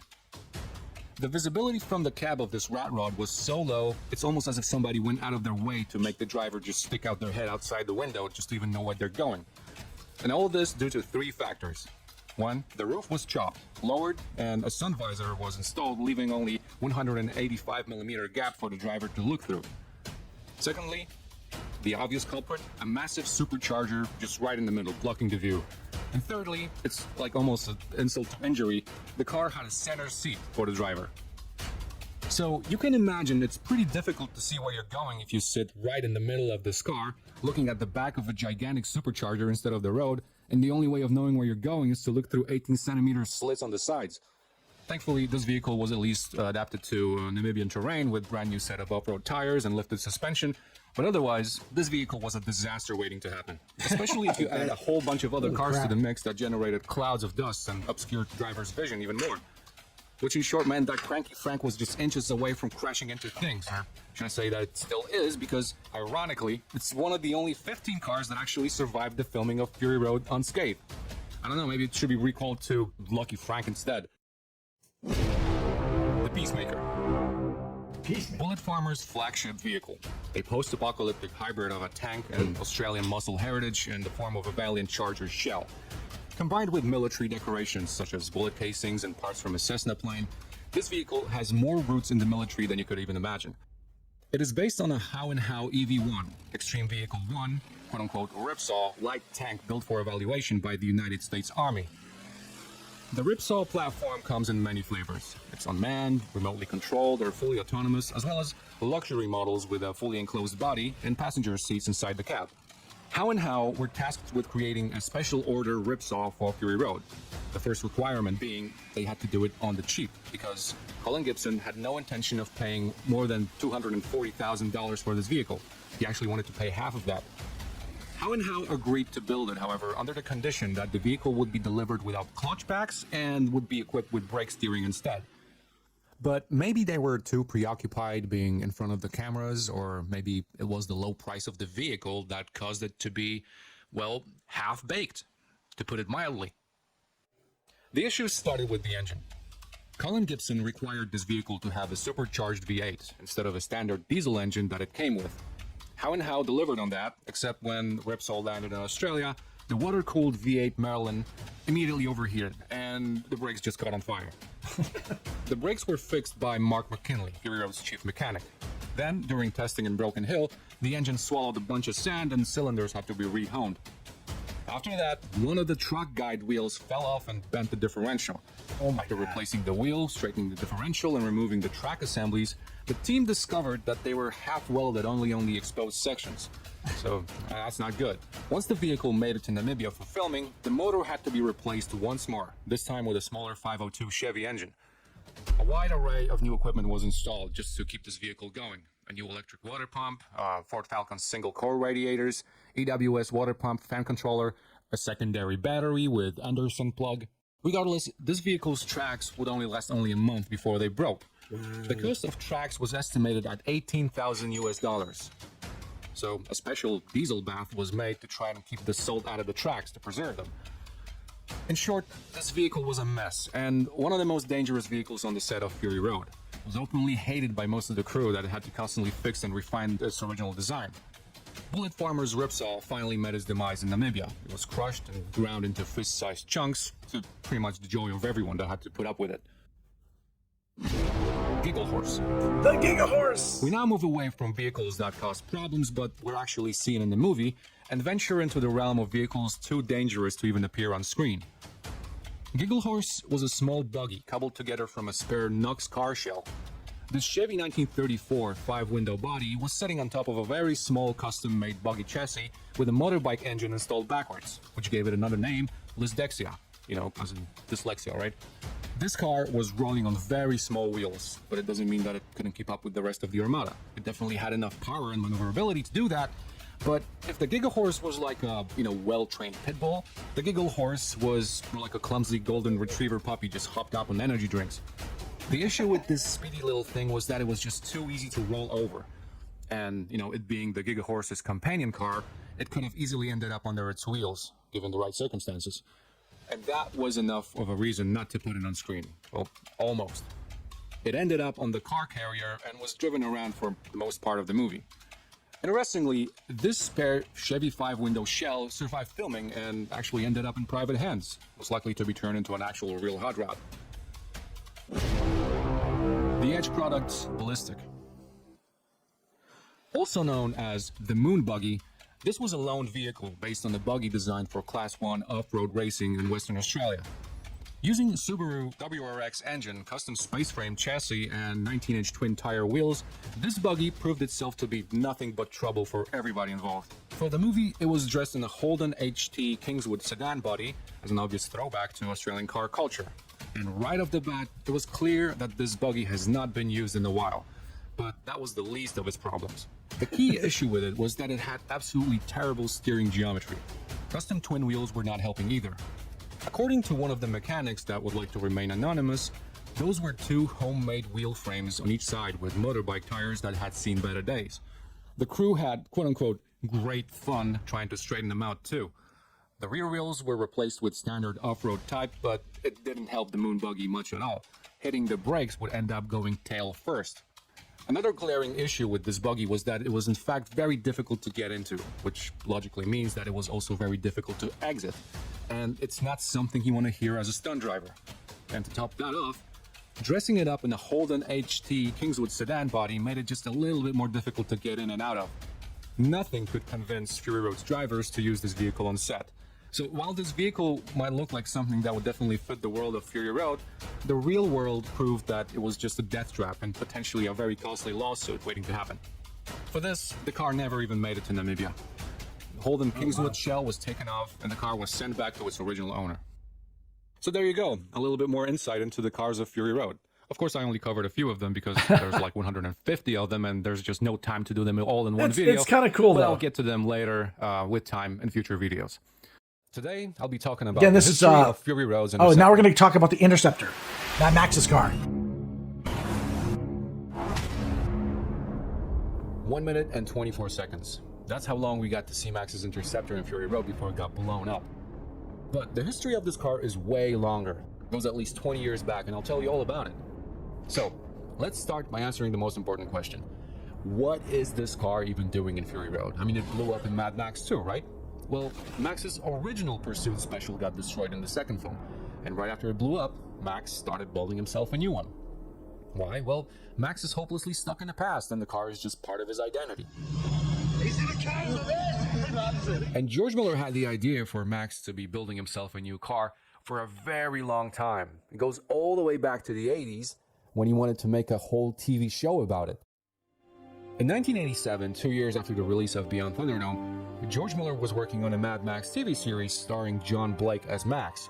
And according to Mark Sexton, that show was about Max doing jobs for people in the Wasteland in exchange for parts for his new Interceptor.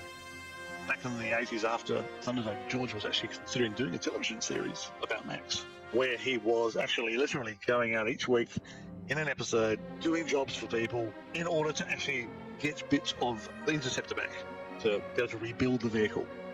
And of course, that show was never made, but the idea for a Mad Max TV series came back in 1996, and according to Mark, it's entirely possible that the premise of that show was just the same. But again, that TV show from 96 was not made either, because George Miller decided to make Fury Road instead. A film that literally opens with Max and his Interceptor back on the screen. And he still wanted to show us how the car came back, except now in a movie tie-in game that he was making with Cory Barlog back in 2008. And the game never came out, but George would finally show us how the car was put together in the 2015 Fury Road tie-in comic books written by himself, Nicola Thuris, and Mark Sexton. Except he had only one story explaining how Max got the final piece of the car, the engine itself. So Mark Sexton stepped in and filled in the rest of the backstory, which went like this. After Max's car blew up in the second film, he immediately started building himself a new Interceptor.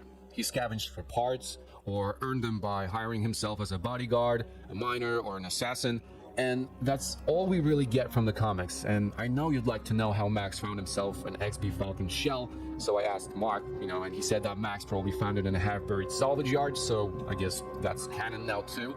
So the building process started right after Mad Max 2, and it took years. Because, as it turns out, Max was using his camel wagon from Beyond Thunderdome to move car parts for his new Interceptor. Which means that Max's new Black on Black is canonically somewhere off screen when Beyond Thunderdome is taking place. 2024 is going well. The original script for Beyond Thunderdome shows that Max's camels were loaded up with a bunch of car parts. They just never filmed it, so maybe George Miller wanted to show that Max was building a new car in Beyond Thunderdome? Who knows? Anyhow, the first time we see Max's new Black on Black is in the comic books that take place after Beyond Thunderdome and approximately 2 years before Fury Road.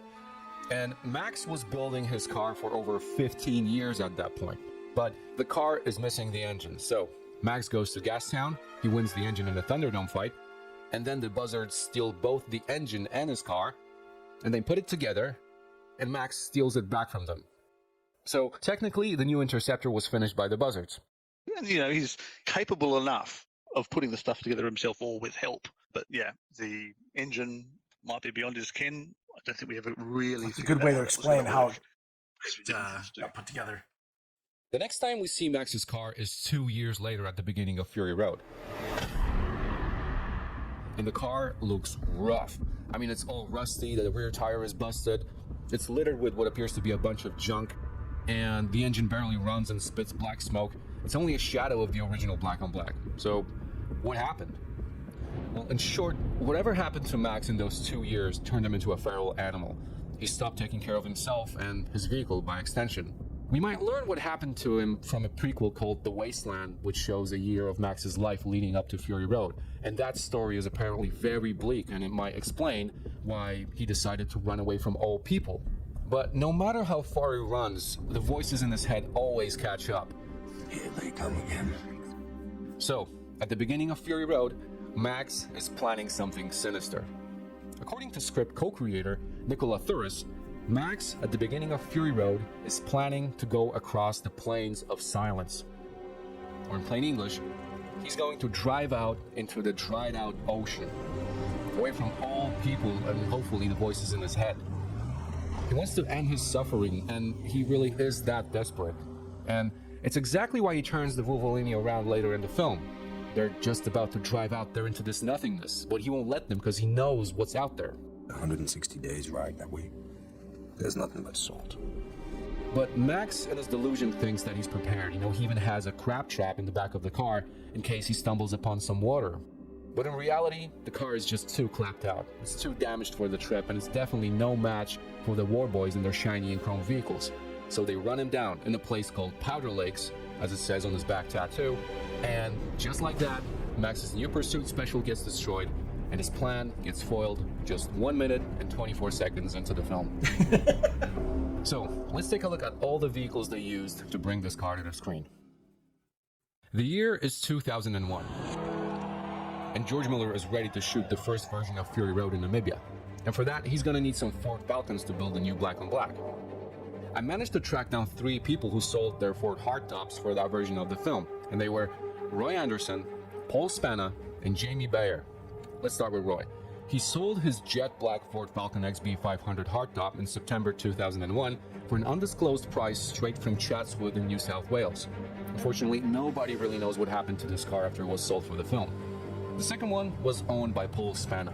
It was a green 1973 Ford Falcon XA500 hardtop, and the papers prove that it was a special edition Superbird with a 351 V8, and Paul owned it for only 2 years before selling it for the movie, and this car actually made it to Namibia. The last car is the hero of this story. It is a light blue 1976 Ford XB Fairmont hardtop owned by Jamie Bayer, and it was a project car. I don't think you've seen any Mad Max movies. Oh, wow. And Jamie built it using the engine, transmission, differential, and wheels from his they're pretty good. I would highly recommend Fury Road. And the engine was a NASCAR 351 turned into a 383 stroker with a twin manual exhaust and a 4-speed 28-spline top-loader transmission. And Jamie told me that it was a great car, but he just kept getting pulled over in it, so, eventually he got tired of it and he put the car up for sale, and immediately Fury Road's production wanted to buy it. The car was eventually sold for $9,500 Australian dollars in January 2003, and it was shipped to Namibia, where its long life as the Fury Road's Interceptor would begin. The Green Falcon and the light blue Fairmont went to Namibia between September 2002 and March 2003, and landed in the hands of Fury Road's chief mechanic, Australian Mark McKinley, and South African fabricator Alex Wheeler, the owner of Apocalypse Mechanical Monsters. Their task was to turn those cars into quote-unquote the other Interceptor, as in the Pursuit Special built by Max himself. And to build it, they would use fiberglass kits made by Scott Smith back in Australia. He made enough parts for 4 Interceptors, and he even filmed an instructional video showing how to install those kits, and everything seemed to be right on track. But after about 10 weeks of work, the production of Fury Road stopped. The Iraq War had broken out on March 19, 2003, and the film lost 25% of its budget overnight. And then restrictions prevented from shipping vehicles to Namibia, so the entire production of Fury Road collapsed just 6 weeks before planned filming in May 2003. After hearing the news, Alex Wheeler quickly mocked up an Interceptor using Jamie Bayer's light blue Fairmont and a fiberglass kit, so he installed the rear tanks, zoomies, put on the Simmons wheels from the green hardtop, and painted the whole car flat black. And it should give you a rough idea of what the car could have looked like in the film back in 2003. But it was time to leave. The production packed one 20-foot container full of equipment and parts, and they sent it all back to Australia. The Green Falcon was sold to a local in Namibia who kept nagging one of the production guys about missing parts for months, whereas the Interceptor mock-up was brought back to Australia and put in Canal Road Film Storage Facility, where it stayed for 4 years waiting for its debut on a big screen. And debut it did, except on TV. In late 2007, an American ad agency, Goodby Silverstein and Partners, were hired to make a TV commercial for the Commonwealth Bank of Australia. The commercial was supposed to show Australian icons, so obviously they went looking for a Mad Max Interceptor. And sure enough, they found one. The actual mock-up Interceptor from Namibia that was sitting in storage for 4 years at that point. So they went to work on it. Then, during Christmas of 2007, George Creedy, a huge Mad Max fan, managed to snap a bunch of pictures of that car before the ad went on TV. And the Interceptor was modded with a couple of 50-gallon oil drums in the back, a vintage Code 3 amber light bar, and it got a fancy graphic on the doors, and also a really cool set of mesh headlight covers. The commercial aired on January 28th, 2008, and you gotta trust me, the car is in this ad. You just barely see it. So after the ad, the Interceptor was put back in storage for another 20 months until the production of Fury Road started once again in September of 2009. Kennedy Miller Mitchell once again started looking for new vehicles and people that would work on them. And this is where the main character of this story comes into the picture. Cameron Manuel, the man who built the Interceptor for Fury Road. Cameron specializes in rebuilding old Falcons and creating Interceptor replicas. He was approached by Fury Road's vehicle buyer, Laurie Fain, who only wanted to buy a couple of Falcons from him, but then he noticed his Interceptor replica just sitting outside of his workshop, and then he realized that he probably found the right guy to build the cars for the film. And Cameron also owned a sandblasting business, which is very useful in creating bare metal cars for Fury Road, so offering him the job was a no-brainer, and Cameron accepted. He became one of the first car builders on the film in mid-September 2009 and helped set up workshop in Villawood in Sydney.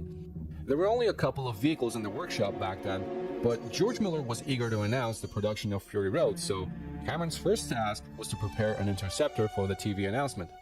So they brought out the Interceptor from Canal Road and gave Cameron a week to fix it up for the cameras. So Cameron threw out the rear tanks, removed the light bar, and he ran out of time. The car was shown to the world at the press conference, but it was half covered with tarp to hide all the crimes, and the moment TV cameras stopped rolling, the car was just dragged right back into the workshop. And so, the construction of Fury Road's Interceptor would begin for real. 3 vehicles were used to create it for the film. The original 2003 mock-up Interceptor with its long history, this would become the hero car, designated as Car 100, and the second car was marked Car number 101. This was meant to be a clone of the hero car, and it was going to be used for the main stunt. And it was based on a 1974 Ford Falcon 500, which was bought from Brisbane for 14,000 Australian dollars, and it came with a 351 from a 1981 Ford Bronco, and it had a C4 transmission, and it also ran an LPG, so that whole gas installation had to go in the bin. The third car was marked 102, and this was a prop car, essentially. It was a rusty shell of a Ford Falcon GS that was meant to be dragged on the roof towards the camera after the rollover stunt, and later Max jumps over it in the Citadel. Fun fact, there's a cameo in this scene. The guy on the right, this is Matt Gatt, and he was the head of the steel fabrication department on Fury Road. This shell had no engine, no transmission. Thank you for that, Danny G. And it was sitting on top of a shipping container for months in Queensland before it got bought for $5,000, to which Cameron said that it was way too much. Cameron claimed a small area in the back of the workshop, lined up all 3 cars, stripped them to bare shells, and started assembling them side by side into 3 matching Interceptors. But he was not given any kind of concept art to follow. The car was basically up to his own interpretation, which was strange because most other vehicles had years worth of artist renderings, and some even were built as scale models, but not this one. Cameron was just told to build a car like in Mad Max 2, but rougher. And that's exactly what he did, keeping in mind that it was supposed to be a car built by Max with limited resources, so it was going to be a little bit different from the one in Mad Max 2. The first difference was under the bonnet. The original Pursuit Special had a manual transmission, but Max's new Black on Black is canonically an automatic. And that's mainly because the Hero and the stunt car had Ford C4 automatic transmissions. And they're very reliable and easy to maintain, so, they fit the logic of the Wasteland as well. Cameron also installed the correct throttle cable on the supercharger, which is something that was missing in Mad Max 2. So does that mean the supercharger was fully functional? That one must be really supercharged. That one actually is supercharged. It was installed above the air filter and connected directly to the engine, so there was no way of turning it on and off, just like in Mad Max 2. Although the car did have the correct blower switch inside, but it's never shown in the film. But the main difference was that the engine in Fury Road was supposed to be barely running. And to achieve that effect, Andrew Rickard installed ignition interrupter that made the engine choke on startup, combined with black powder that was stuffed in the exhaust that shut up in the air, when the engine was turned. And then, in post-production, Mark Mangini, the sound editor, added a very subtle splutter and detuned the engine to convey how down on his luck Max is. The Interceptor had to have the iconic set of tanks in the back, but to keep it different, Cameron decided to give it just one tank. It was fabricated by George Creedy, the same man who took pictures of the hero car in Canal Road storage. George got access to the Interceptor wreck back in 2002, where he measured the only remaining tank. And it turned out that it was custom made from thin steel, so it was about as real as the blower. And the fuel caps and gauges were sourced from 1960s double-deck buses, but to hold the caps down, the springs were supposed to be installed vertically, not horizontally. And that created a design flaw that made the caps flip open when the car was driving. And you can actually see that in Mad Max 2, right here. So George Critty made 3 copies of the original tank, but also fixed the cap issue for Fury Road.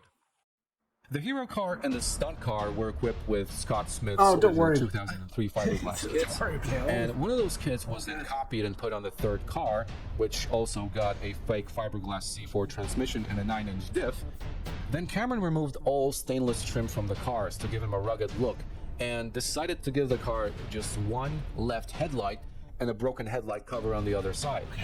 The cover is broken in the shape of Australia, which is a little Easter egg by Cameron, who smashed through half a dozen of Perspex covers just to achieve that effect.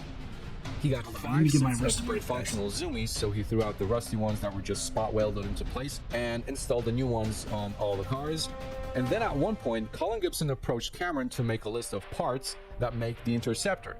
And that list was for a tie-in Fury Road game that was supposed to show how Max built this car. So Cameron made a list of essential Interceptor parts and suggested to remove the rear spoiler from the car to make it a rare collectible item in the game. So that part was removed from the car, but Cameron left the visible outline where it's supposed to go. The problem is that the game was never completed, so the film car is now missing the rear spoiler. Cameron did all the bodywork. That included rotating the side marker lights on the hero car by 90 degrees, because it was a late model XB, and he also fixed all the holes from LPG installation on the stunt car, and then he matched all the rust holes in the lower panels on all 3 vehicles. He also painted the cars himself with satin black paint, but they did not have a spray booth in the workshop, so he waited till everyone went home, and then he painted the cars at night in the doorway. He worked on the interiors as well. He matched the dashboards, the steering wheels, installed the blower switches, everything. And he turned the passenger seat from the hero car into the driver's seat on the stunt car. He also changed the wheels from those to those. In short, Fury Road's Interceptor had bigger rims because it's easier to get tires for them, which is also in line with Wasteland logic. And of course, he gave the car a rag tire. And he came up with the basic idea, which meant stretching a narrow tire over a 10-inch rim, filling it with rags, and then he drilled holes in the rim and then effectively tied the tire to the rim, and those wheels were fully functional, and he made one for each car. He did a ton of work on the cars before people from other departments even showed up. So once the props team came in, he gave him the rag tires to make him look nicer and more functional. Often they get missed, yeah, they don't get seen, do they? Cameron was not supposed to be doing any of that. He wasn't supposed to be painting the cars or fit the interior or work on the props or any of that. But that was his first time working on a movie car, so he just was not familiar with the entire process that involved other departments that worked on different areas of the car, so he took on 4 other people's jobs. After the vehicles were more or less mechanically finished, they were handed over to the special effects department to install the nitrogen flipper arms and special effects rings. Now, the idea was to hide the flipper arms so they would retract after launching the car, and Cameron would cut and weld zoomies onto them for a cleaner Very true. look. There was a lot of visual effects. Vehicles. One was Cameron's own composites XB sedan painted with NXP colors, except for the doors. Now, he didn't have paint for that. And then the visual effects are different than CGI. CGI means a computer-generated vehicle. The third prop car was connected to a hydraulic arm in a truck called Rosie. That basically held the car upside down on a stick and just dragged it on the roof to a complete stop in front of the camera. Broke again. The vehicles were towed to Broken Hill for testing and further refinement, and were handed over to art department and scenic artists to receive the final touches in 2010. Around the same time, John Platt did a photo shoot with the cars in their almost finished state. And in one of the pictures, you can actually see a quadruple shotgun in the Interceptor, which is the same weapon that's being held by one of the elevator guards at the end of the film. And that made some people think that it was Max's weapon that got stolen from him. But the gun was put in the car by the art department because they thought it would just look cool in the photos. Then the production of Fury Road moved to Namibia in 2012, and one of the first scenes to be filmed was crashing the Interceptor. Guy Norris took it upon himself to do this stunt. He started his career He was in the as original. a stuntman on Mad Max 2, so it was only fitting that he does the final stunt in his Mad Max career 2, right? in Mad Max This guy with the film. mohawk. So first he did a dry run, the cameras were set and rolling, so the guy got in the car and did this stunt himself.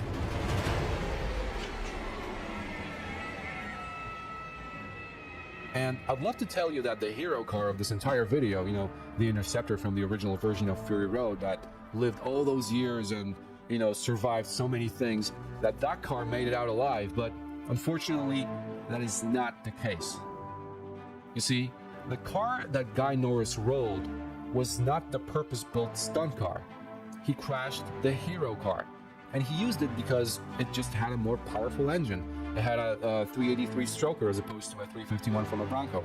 It was his last ride. I think, you know, it's a bit of a shame that this piece of history got destroyed, but, you know, what can you do? It is what it is. After the crash, the car 102 was dragged across the sand on a roof, and they filmed it in a way that allowed for a seamless transition between the crash footage and Max crawling out of the car, which created an impressive continuous shot. And what's interesting is that this worst version of the Interceptor, that one actually survived filming and came back to Australia, which is where they filmed this scene in the Citadel with Max jumping over it.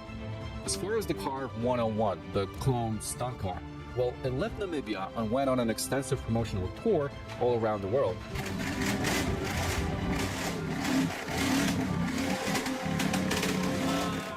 It got a bit dinged up in the process because people treated it kind of like a piece of junk, which, to be honest, it does look rough, but the car is still around, and who knows, maybe the story doesn't end here. Maybe we'll see the car again. Only time will tell. And that is it. That is the history of Fury Road's Interceptor, or at least most of it. I still, you know, haven't talked about why this car keeps getting destroyed in a lot of Mad Max stories, but I think that topic deserves its own video. So, having said that, a huge thank you to Cameron Manuel for providing me with a whole bunch of information, pictures and stories. He even taught me how to read VINs, you know, vehicle identification numbers for old Falcons, which became really useful in making this one. And also a huge thank you to Aaron Audinaw. He is a really talented 3D modeler who provided 3D models that you saw in the video, and you can check out his work down in the description. There's a link. So, if you enjoyed the video, you know, leave a like, leave a comment, subscribe, hit the bell, all those things. And I'll see you in the next one. Again, until then, Mad Max Bible. Stay shiny and chrome. All right, guys, we're going to do something a little bit different now. We're going to an actual Wasteland party. This week, the vehicles of Mad Max. Hell yes.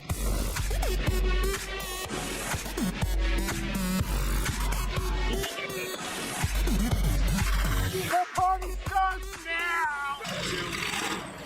Show a shot real quick. That's a shot of us coming in on the road. It's called Weekend Wasteland. We've been here before. Hey. Last time people said, hey, I really need to chill on iced coffee, by the way. Just heads up. On the speed of the language, a lot of people said, can you show us more vehicles? Focus on the vehicles of Mad Max. Yes, I can. That's what Please we're don't doing right follow here. me now. Those comments down below, I read those. All these crazy creations, the beautiful Bots sights on and kick, man. sounds.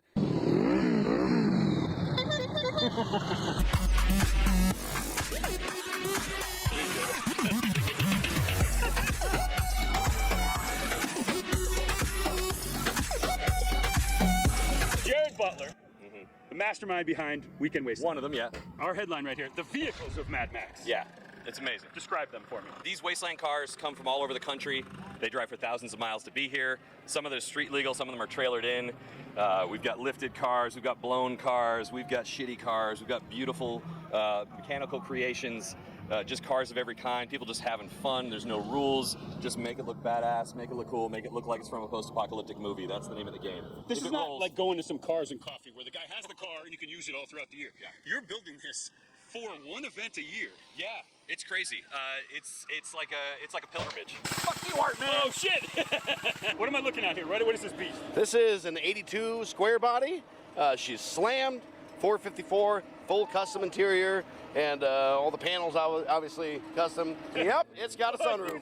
What kind of time went into this? When did you start thinking about what you were going to wear? I mean, years ago. This was my very first Wasteland costume, so 2018 at least. I decided to come like 2 weeks before. I helped her out with her costume. So a lot of this is really her work. Oh, nice. Walk me through hers. What am I seeing? I see some nails down there on the foot. What does that do? License plate here, shin guards, skull for intimidation. Part of the look is to look like, you know, it's legit post-apocalyptic times. Yeah. But at the same time, like, you want to look cool, right? Like, so what is your favorite comment that someone says to you? Everyone says I look very cool, so that's my favorite compliment. Yeah. All right, dude, so you are part of this Black Thumb? Yes, sir. My name's Seth Zella. Been with them a couple years now, and we build the fun shit out here. The stuff that people say can't be built, we end up building it. Yeah, Exhibit A. Give me some stats on this thing. I took a 110 little quad motor, had the idea of building a mono wheel because I haven't seen one out here. So it's 2-inch, 120 wall steel tubing, rolled the circle, welded it, got it all as concentric and flat as possible.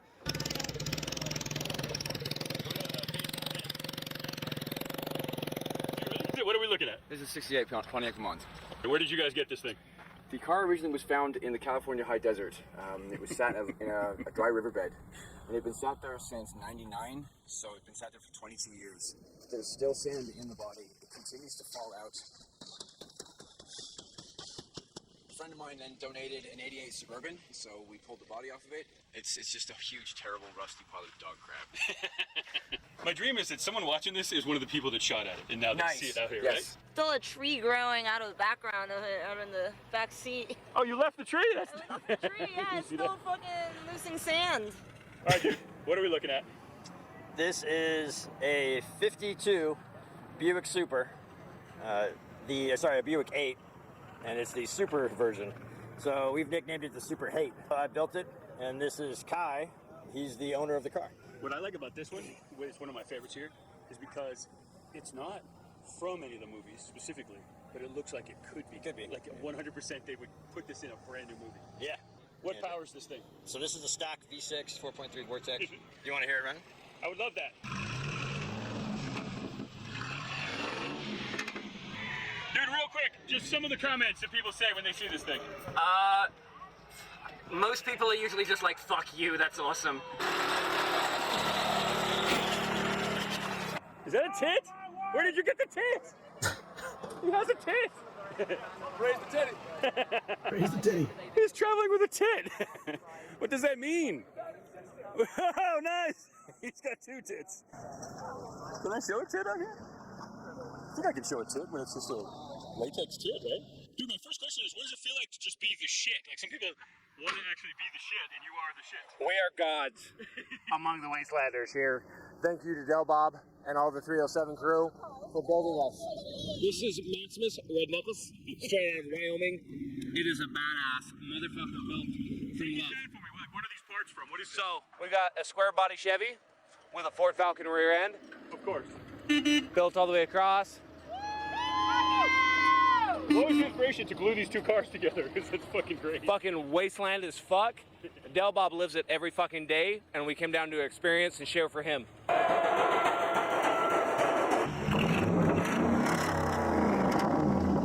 What made you decide to do this to this car? Well, you gotta be a little bit crazy, so that would describe me, so that's probably about it. Boxes. Yeah, just check those boxes right off, that's what you get. Why does it sound amazing? Is it straight pipe or something? Yeah, straight pipe, straight off the 5.7 liter Hemi V8 right underneath the hood. This is Thunderdome, you can do whatever you want. Yeah, no rules, right? Right, that's right. You're not the ones that were. They told us someone just got married out here. That's not you guys, is it? No. No, not yet. No, yeah, well, no, I just felt like there was a little honeymoon going on over here. There's always a honeymoon. Nice. If you don't get married, you can always be the honeymoon. This creation is beautiful. Thank you. Did you create this? I got it online and then I just made it look cooler. Oh, for real? Yeah. Oh, that's badass. Dude, everyone has such a, like, their vision of the future is always so negative. The future looks fun to me. The future is fun. Part of the look of being out here is, because I don't look the part, is having the tan where it looks like you just live outside. I do. This is 14 vacations. Is this a vacation right now? It is. How would you describe this to people? Someone's watching right now in New Zealand. How do you describe where we are, what this is? It's a Halloween for adults. Nice. It really is. Hell yeah, dude.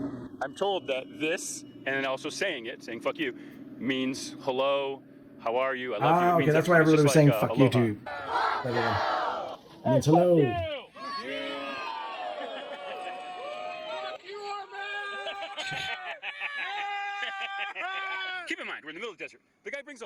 like gas station setup. Builds like a fake gas station. We're live here at the Wasteland, and it feels absolutely fantastic to be naked. I can feel the breeze blowing through my underwear. I'll read your balls right now. So you look at the scroll. Oh, wow. Yeah, and I read them like the veins This in one your can hand, read but balls and areola. Fortune teller. And you can the tell like balls. someone's future? Yeah, like reading a palm. Can we read his balls real quick? Oh yeah, he had a lot of trauma. So No, I need to see the actual balls though, because it's all about veins. okay. You'll only get this here. You're not going to get this anywhere else. All right, no, you got to get both balls. This is just a half reading. You are kind of conjoined in your past and your future. You're running in the same game. You got a lot of stress up top. You need to lube your balls. You kind of have like a one-ball game. He's got both balls running on the same momentum. He's just kind of relaxing and going through life the same way. You don't have like a major problem you got to get through. You're living your own life, but you've definitely had aggression because your balls is wrinkled up. Can I read your balls? When did you realize that you had the gift? The other night when I thought I was going to a dick roast and it wasn't a dick roast, and I was like, oh, I'll roast your dick. And I was like, put your balls on the table, I'll tell you. Because I'm really good at palm reading. Ooh, we in a stage of mystery. Is there a dominant areola? Well, I usually think people's party She also tit does is areolas, their guys. right tit. Only at Weekend Wasteland will you That's the find right tit. a ball/areola reader. There she is. This is a 1939 Dodge luxury liner that we put on a four-wheel drive chassis with a Chevy V8 in it. It's an unholy union of Chevy and Dodge. Couple things. Yeah. I've talked to you at this event before. Yes, you have. I talked to you at Neotropolis. Yes, you have. Your voice was higher. When you're sitting in this car, your voice goes down a little. Yeah, this car gives you balls. It's a medical fact. How did this first happen, and how many people came to that first one? Roughly, my brain's a little soft on that these days, but it was 2010, so this is our 13th year, and in 2010 we maybe had 200 people. That's fantastic. And so we're at thousands of people now. There is some nudity here, so be prepared. You will see ass, you'll see some boobies. It's just part of the deal because, Yeah, you might see taint. You will see taint. I didn't know taint was on the menu. For the Victorians, you might see some ankle. Be prepared. Okay. What is this ride? Is it Toyota Scion? So it's a Scion XB, and I threw it on a 1973 Chevy frame. And just obviously it didn't quite line up, so he said, let's just elongate this. Yeah, fuck it. Dude, cheers to you, man. You too. Thanks for your time. Oh, hell yeah, dude. Wow, you're killing it. So it's a 1982 Honda 185. It's probably the loudest 185 in existence. So the pipes are actually headers off an old 1955 Chevy. Okay, here you go. Oh, okay. So a very intimate ride. Very comfy. You know, you're just like, all right. It doesn't have any suspension. The balloon tires are actually the suspension. So you get some nice float, nice bumps as you're cruising down the road. What do you guys do when you're not doing this? Like what type of... I'm actually a machinist. Yeah, I have a corporate job. Yeah, Or, just... Do you tell people at work that you're doing this? No.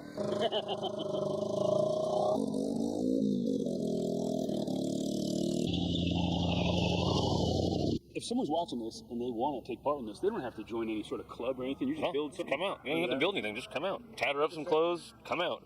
A little warning. You're going to want to build something once you come out here. Yeah. By the way, if you want more information on this thing, we're going to put it on the screen right now. Yes. It's Wasteland Weekend. It's Wasteland Weekend. I had no idea Wasteland Weekend existed. We don't But now we do. Parties. This isn't like we're going to the Oscars and like, oh, I'm getting into this party. You can't go into. All you need is a ticket and a costume, basically. This is not a paid advertisement. Or It's funny, it's in the US, not Australia. Tip for you. Of all Weekend things. Wasteland. Freaking SpaghettiOs. Thank you for watching. We got to say this. Crazy Americans. Please subscribe to this stupid channel because we do a lot of fun things. And also, like this video and comment down below. Hey, Kelly, get What into is a fight. your favorite? Do you think anyone makes it to this point in the video? If you do, hell yes to you. I say cheers to you for making it to the end of the video. Hell yes. I love you. Thank you so much. Comment down below. What are the other good canned foods for post-apocalyptic times? What other canned foods do you guys think you'd want in the apocalypse? There are many films that fit the label of a shit show, but nothing quite like Mad Max Fury Road. Plagued by war and weather, director George Miller's long-in-the-making sequel faced a decade of delays before he shot a single scene. But once on set, things just got worse. Harsh weather, life-threatening stunts, actor feuds, studio interference, everything about the movie is a prime example of a shit show. I thought that if you prepared a film well enough, that the film that's in your head It's just a matter of executing it. And I was quite naive then. What I didn't realize that filmmaking is tough. It was the mid-70s, and a young Australian named George Miller had just finished his residency as an emergency room doctor. And like most medical professionals who see the horrific violence of car crashes, Miller chose to direct a movie about violence and cars. And there's no question that Mad Max was influenced by Interesting my how childhood in his exposure to car accidents is what influenced him. flat roads, loamy soil, heat haze, burnt land, with a very intense car culture. By the time we were out of our teens, several of our peers had already been killed or badly injured in car accidents. It kind of got into me, it kind of disturbed me quite a bit. And I think all those things kind of were part of the mix of the Mad Max films. With the help of his friend and producer Byron Kennedy and a bunch of their school buddies, Miller directed the 1979 indie classic, Mad Max. The revenge-fueled action drama starred the completely unknown Mel Gibson, cost under $400,000, and took in a worldwide total of $100 million. To put that in perspective, in 2020 dollars, their return on investment was over $350 million. Not bad for a first movie that was mostly shot illegally along the Australian outback. So, of course they made a sequel. Mad Max 2 in 1981, also known as The Road Warrior in the United States, wasn't nearly as big of a hit, grossing less than half of the original. But what it lacked in receipts, it more than made up for with its stamp on pop culture. Miller's precise direction created an action classic that many still consider one of the greatest. And his uncompromising vision is exactly what you think of when someone says post-apocalyptic, as the film invented that visual style, which has since been imitated for decades, from Waterworld to the Fallout games to the Lego movie and even a Utah Highways ad campaign. I thought this guy was Mel Gibson for years. Another sequel was obviously in the cards, but while in preparation, Miller's friend Byron Kennedy, who co-created the world of Mad Max, died in a helicopter crash. We were like filmmaking brothers, and so that had a big effect. And then there was that sort of need to sort of, let's do something just to get over the shock and grief of all of that. Miller reluctantly started a third Mad Max film, while partially handing the reins over to co-director George Ogilvy.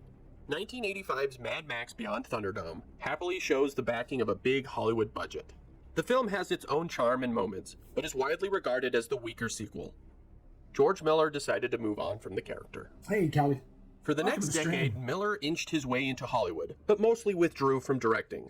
In 1993, Warner Brothers, who distributed the Mad Max films outside of Australia, hired Miller to helm an adaptation of Carl Sagan's novel, Contact. He worked on the film for 2 years, but in that time, the script wasn't final, no budget was submitted, and the only thing the fastidious Miller had truly accomplished was casting Jodie Foster. Warner Brothers fired him without warning and gave Robert Zemeckis the job. Miller sued for breach of contract, and in the 1997 settlement, he acquired full rights to the Mad Max franchise. A year later, 13 years removed from Beyond Thunderdome, Miller crossed a street in LA, and suddenly, an idea popped into his head. What if there was a Mad Max movie that was one long chase, and the MacGuffin was human? MacGuffin? Wait, what is a MacGuffin? Glad you asked, Ian. A MacGuffin is a term commonly used in fiction. Plainly, it's something that moves the plot forward. It could be, find this person. Who gives a shit? Where is Doug? Or find this object. The stones are in the past. We could go back, we could get them. It might be something rather pointless. He peed on my rug. You peed on the dude's rug. Donnie, you're out of your element. Or world-ending. One ring to bring them away. And in the darkness, find them. Have a deeper meaning. There was his sled from when he was a kid. There, I just saved you 2 long, boobless hours. Or you might never know what it is. Hell, both the Harry Potter and Indiana Jones series have the MacGuffin right there in the title. And in the case of Mad Max Fury Road, the MacGuffin is Immortan Joe's runaway wives. Oh, thank you. You're welcome. To Miller, once an idea burrows into his head, he'll stop at nothing to get it out. He spent the next 3 years perfecting the script, calling it Fury Road. Once he had it locked, he reunited with now superstar Mel Gibson to pull it off. This time, a clearly confident 20th Century Fox was ready to shell out $100 million to see it through, 10 times what Beyond Thunderdome cost. Production was all set for the end of 2001 in the desolate Namibian desert in Africa. Then, September 11th. The world was rattled, and the US economy fell on shaky ground, forcing the budget to escalate at an alarming rate. So Fox pushed the shooting date to March of 2003. Miller and his team patiently waited a year and a half. So we wait. However, once that shooting date approached, the US was preparing for war, and Islamophobia was setting in. This time, travel restrictions made things nigh impossible, and filming in an African country where Muslims might live terrified investors. Fury Road was deserted. By 2006, Gibson said the movie was dead, and that he was getting too old for it anyway. Miller started conversations with fellow Aussie Heath Ledger to pick up the mantle. But Miller, too, decided to move on and pursue a film placed in a different lonely wasteland, Antarctica. He directed the animated feature Happy Feet for Warner Brothers. Apparently, the two parties mended their relationship. The film was a big success and won Best Animated Film at the Oscars, so Warner Brothers wanted to stay in the George Miller business. They gave him, of all things, a $200 million adaptation of the Justice League of America. Miller wanted to film in Australia and turn his home country into a thriving production destination, much like how Lord of the Rings turned New Zealand into the production juggernaut it is today. But that film ended up being its own shit show and was never made. By the time Miller got around to Mad Max again, his work on Happy Feet gave him the idea of just making Fury Road animated. He teased the R-rated 3D anime in March of 2009, but by May, he was back to location scouting in Australia. And in October, Mad Max 4 Fury Road was officially announced to start shooting by the end of 2010, with Warner Brothers producing. The casting rumors immediately started. Gibson obviously was a no, because he was, let's say, not very well liked anymore.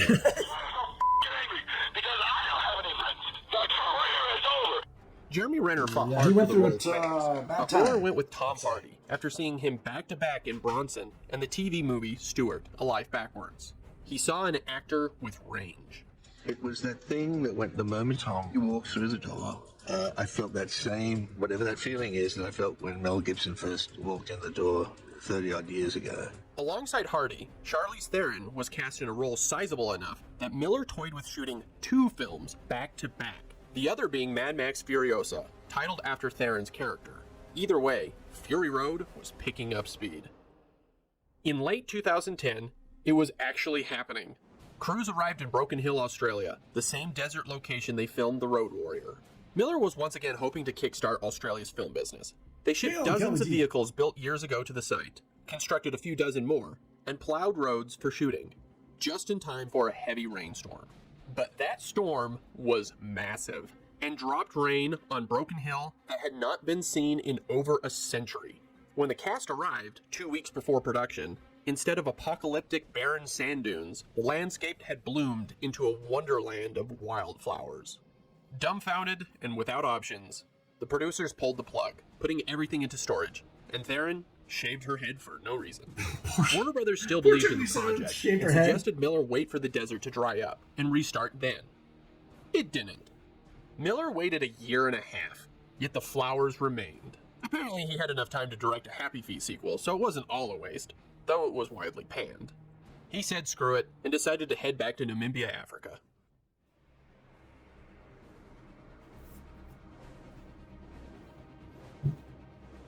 Right. In June 2012, all 150 vehicles were shipped to Africa, Theron shaved her head again, and cameras finally rolled on Fury Road. And that's when things got bad. First off, the Namib Desert was a roller coaster of an environment. The first 3 weeks were hounded by unpredictable, blinding dust storms, putting a pause on all filming. At the worst of times, temperatures would reach over 110 degrees one day, and weirdly, drop below freezing on another. And most of the cast weren't exactly dressed for it. Then there was the sheer scale of production, and the many ways people could have died on set. Miller knew he wanted his film to never break the laws of gravity, and to him, that meant filming everything for real, and not leaning on CG as a crutch. He was adamant that everything had to look dangerous, but doing so would require meticulous planning and some truly harrowing stunts in and around fast-moving vehicles. This film was going to live or die, figuratively and literally, through Miller's stunt team, led by Guy Norris. Norris's first film was The Road Warrior, playing one of the villains, as well as being his own stuntman. He even broke his leg on that movie, so Norris felt an immense responsibility in making sure Fury Road went injury-free. As Hardy said, Their methodical professionalism kept things from getting dangerous. Or at least not as dangerous. Each day demanded hours of preparation for every vehicle on screen and behind it. Not only was it a safety-first operation, it was also like solving a gigantic math problem. All of this combined made Miller insanely nervous each time he called action. Having crafted this story for so long, Miller, along with co-writers Brendan McCarthy and Nicola Thoris, had pages upon pages about each character and gang. Yet he deliberately wanted the film to have as little dialogue as possible. Therefore, the entire film was laid out in storyboards, to the point that there was no screenplay for Fury Road. Only 3,500 hand-drawn black and white panels of every shot of the movie. For the cast and crew standing in Miller's office, it sold them completely on a project that seemed to have every detail ironed out. But in practice, in the middle of the desert without a script, the cast had little to wrap their heads around what was currently being filmed on any given day. Miller would construct elaborate half-day setups with dozens of vehicles and actors in frame, and only film seconds of it. He had mapped out the whole film in his mind, but it was difficult for him to relay his vision. And he was so focused on the safety of everyone involved, he had little time for the actors and their questions. You know, I know what I'm doing. This gnawed at Tom Hardy, and it would turn into explosive arguments with Miller. And George will ask you to do things which may seem insane, and they are. And then when you see the movie, having been there, and I see what he meant now, and he was trying to explain in the sand when we were out there, and it was a nightmare. A brilliant nightmare, and confusing. You're not really in a movie. You're in George's head. The actresses who played the five wives were all relative newcomers and terrified by the utter madness Miller had orchestrated. They latched onto Theron as a guide. But Theron herself was having doubts Miller knew what he was doing. Having experienced directors who fail at their promises, she started putting up emotional barriers. Meanwhile, Hardy's insecurities about replacing Gibson got the better of him. Then life started imitating the art. Theron and Hardy entered a relationship gauntlet, driven by exhaustion and survival, frequently bursting into yelling matches. It set up the two characters to be that. I had no idea there was were friction days between on the shoot where Tom and I felt that way towards each other, and I think it was impossible not to have that. I think even if you don't believe that material affects you, it's an impossible notion. When you're living something and doing something for 8 months straight, it just is under your skin, and you want it to be under your skin as an actor. And so there were days where I think it was almost just easier for us to show up and deal with each other in that way. When asked about their time on set and their heavily rumored feud, Theron and Hardy portray a mental and physical crucible where they grew to outright hate each other, but through that, gained a fierce respect for one another. As production continued to fall behind and run over budget, Jeff Robinov, then president of Warner Brothers, ran out of patience. He visited the set in October and drew a line in the sand. December 8th would be the last day of shooting, regardless of how much was done. When that day came, Miller had yet to shoot anything for the beginning or ending of the movie, essentially everything at the Citadel. His movie was forced into post-production with no explanation of why Furiosa was on the run, or why Max was tied to the front of a car, or who the bad guys were, or even worse, no conclusion to any of it. And this goes on and back and forth for 90 or so minutes until the movie just sort of ends.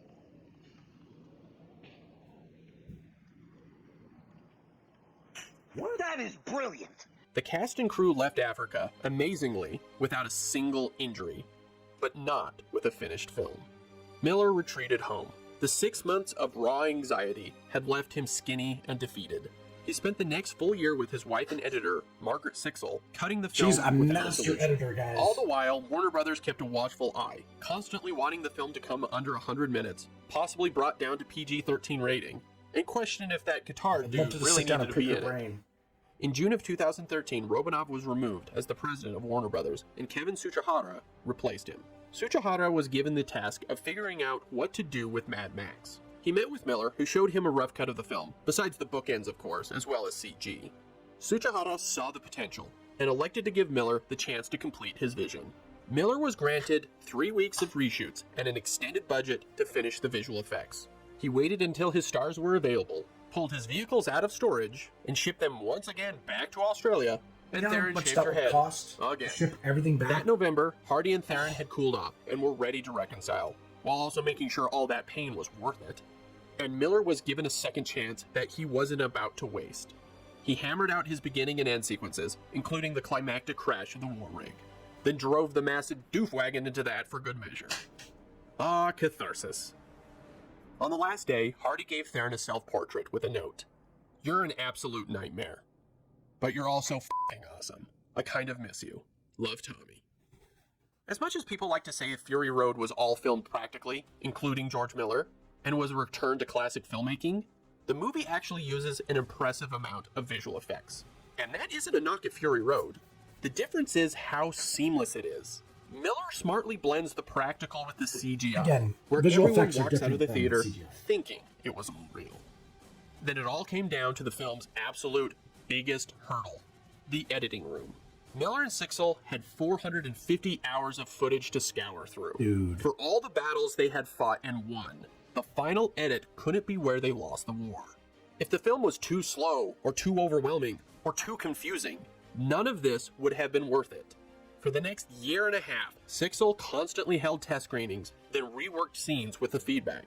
And using a combination of rescaling and speed ramping, Miller and Sixel would maintain the viewer's focus. Yeah, to the a speed ramp, singular you can point tell it between the happens in the rip film, cuts but to keep it from being jarring.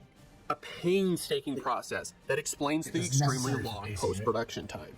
Lastly, Tom Holkenberg's gritty rock anthems crucially helped Sixel tie the film together. Miller and Sixel locked picture 2 weeks before release.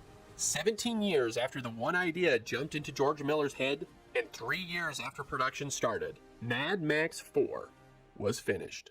I don't think I've ever hugged cast and crew as much as I did on this film when we were done. It was a really emotional goodbye. We had really been through it. We had lived it. We were in it. You know, it's still a very, very close family. And I don't think a lot of movies have that because it's just not enough time where you really feel like you've seen people at their worst and you've seen them at their best. And at the end of the day, you just kind of go, we did it.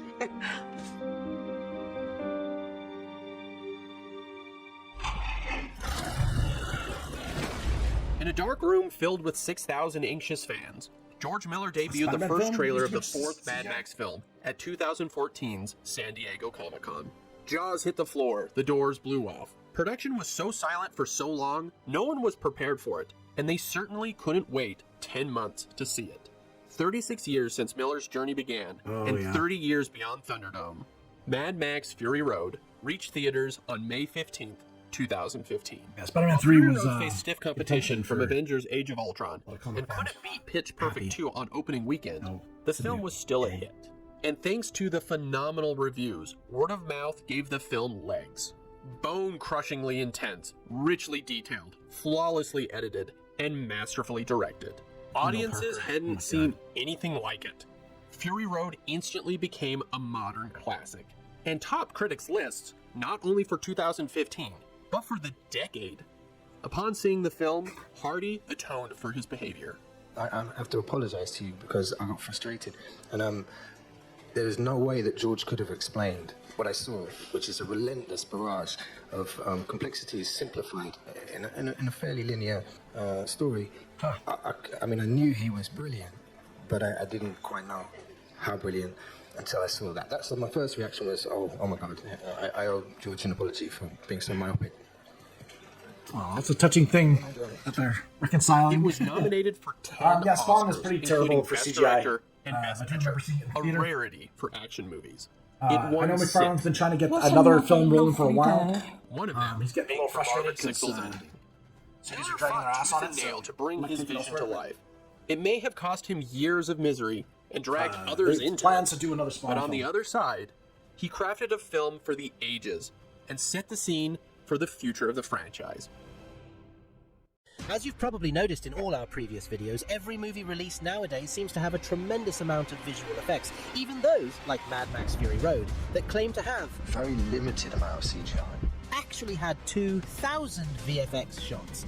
But why did we believe Like I said, VFX are different Which than were the CGI. VFX shots we missed, and how did they manage to fool us?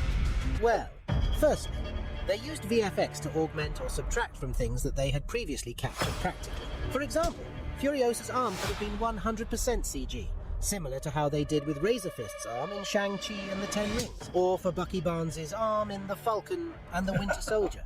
But instead, Charlize wore a green sleeve and a prosthetic.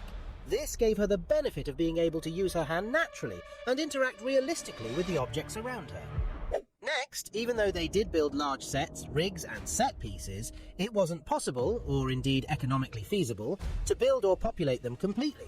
And so set extensions, digital matte paintings and crowd simulations had to be made to bulk out the sets of almost every scene. For example, the interior shots of the mountain citadel were shot on a physical set, but the exterior environment had to be almost completely CGI. VFX were also used to create things that were impossible to reproduce practically. Like these storms, huge dust clouds, and lightning. Or the look of Mad Max's futuristic Wasteland, which, even though Namibia came pretty close, it didn't quite have the detail or the colour the director was looking for. Another reason Fury Road's visual effects went unnoticed was because instead of just adding digitally modelled elements, they filmed real elements in front of a green screen and then composited them. You can see this in most of the stunts because even though they were mainly done practically, rigging still had to be used, and for safety reasons the actors couldn't be present. So the VFX teams had to remove all the rigging and equipment that was necessary to achieve these stunts, like this wheel here, and then film the actors on a soundstage so that they could later be safely composited into the shot. Or they shot the truck while it was stationary and later composited it over a moving background plane, like they did here, and again here, and again here. The death of the People Eater's limousine scene called for a massive explosion and therefore had to be filmed separately with no one else around. And so all the other vehicles that had to surround it, all the stunts that occurred before the explosion, all the swinging polecat stunts and crashing into the fire car were all filmed separately and then composited in the final shot. This may seem like a complicated composition, but it was by no means the most complicated. The most complicated composition was the war rig stunt. Here, the stunt driver had to flip the truck. Next, the doof wagon was shot crashing into it, then all the other elements were shot individually in front of a green screen, and then painstakingly rotoscoped and composited into the final shot. The insistence that every element should be filmed for real was so great that even this dust in the foreground here was actually crushed up drywall dropped from a first floor balcony and filmed at 240 FPS on an iPhone 6. So, you see, Mad Max Fury Road actually had a ton of visual effects, and we didn't notice them. Not only because the majority of elements were caught in camera, as they say, but also because of psychology. If a movie claims to have amazing VFX or incredible CGI, we watch it with a critical eye, never completely trusting in what we see. But if a movie claims to have done it for real, we watch it predisposed to accept and believe that what we see was indeed real. Push me out. Push me out. Out a bit. Like that. Way more talented than me.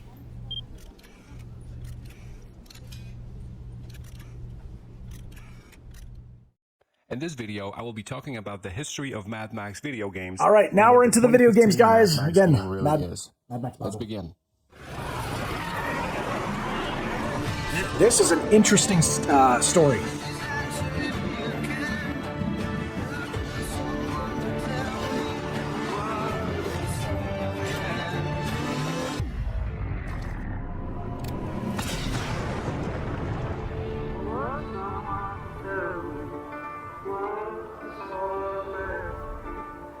Let's start at the very end.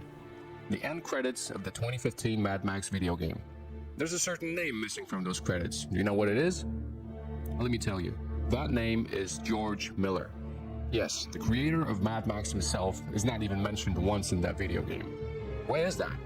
To answer this question, we'll have to look back at the troubled history of not one, not two, not three, but 4 cancelled Mad Max video games, and only 2 official games that came out all over the course of 30 years. This is going to be a long journey, so strap yourselves in. Let's go.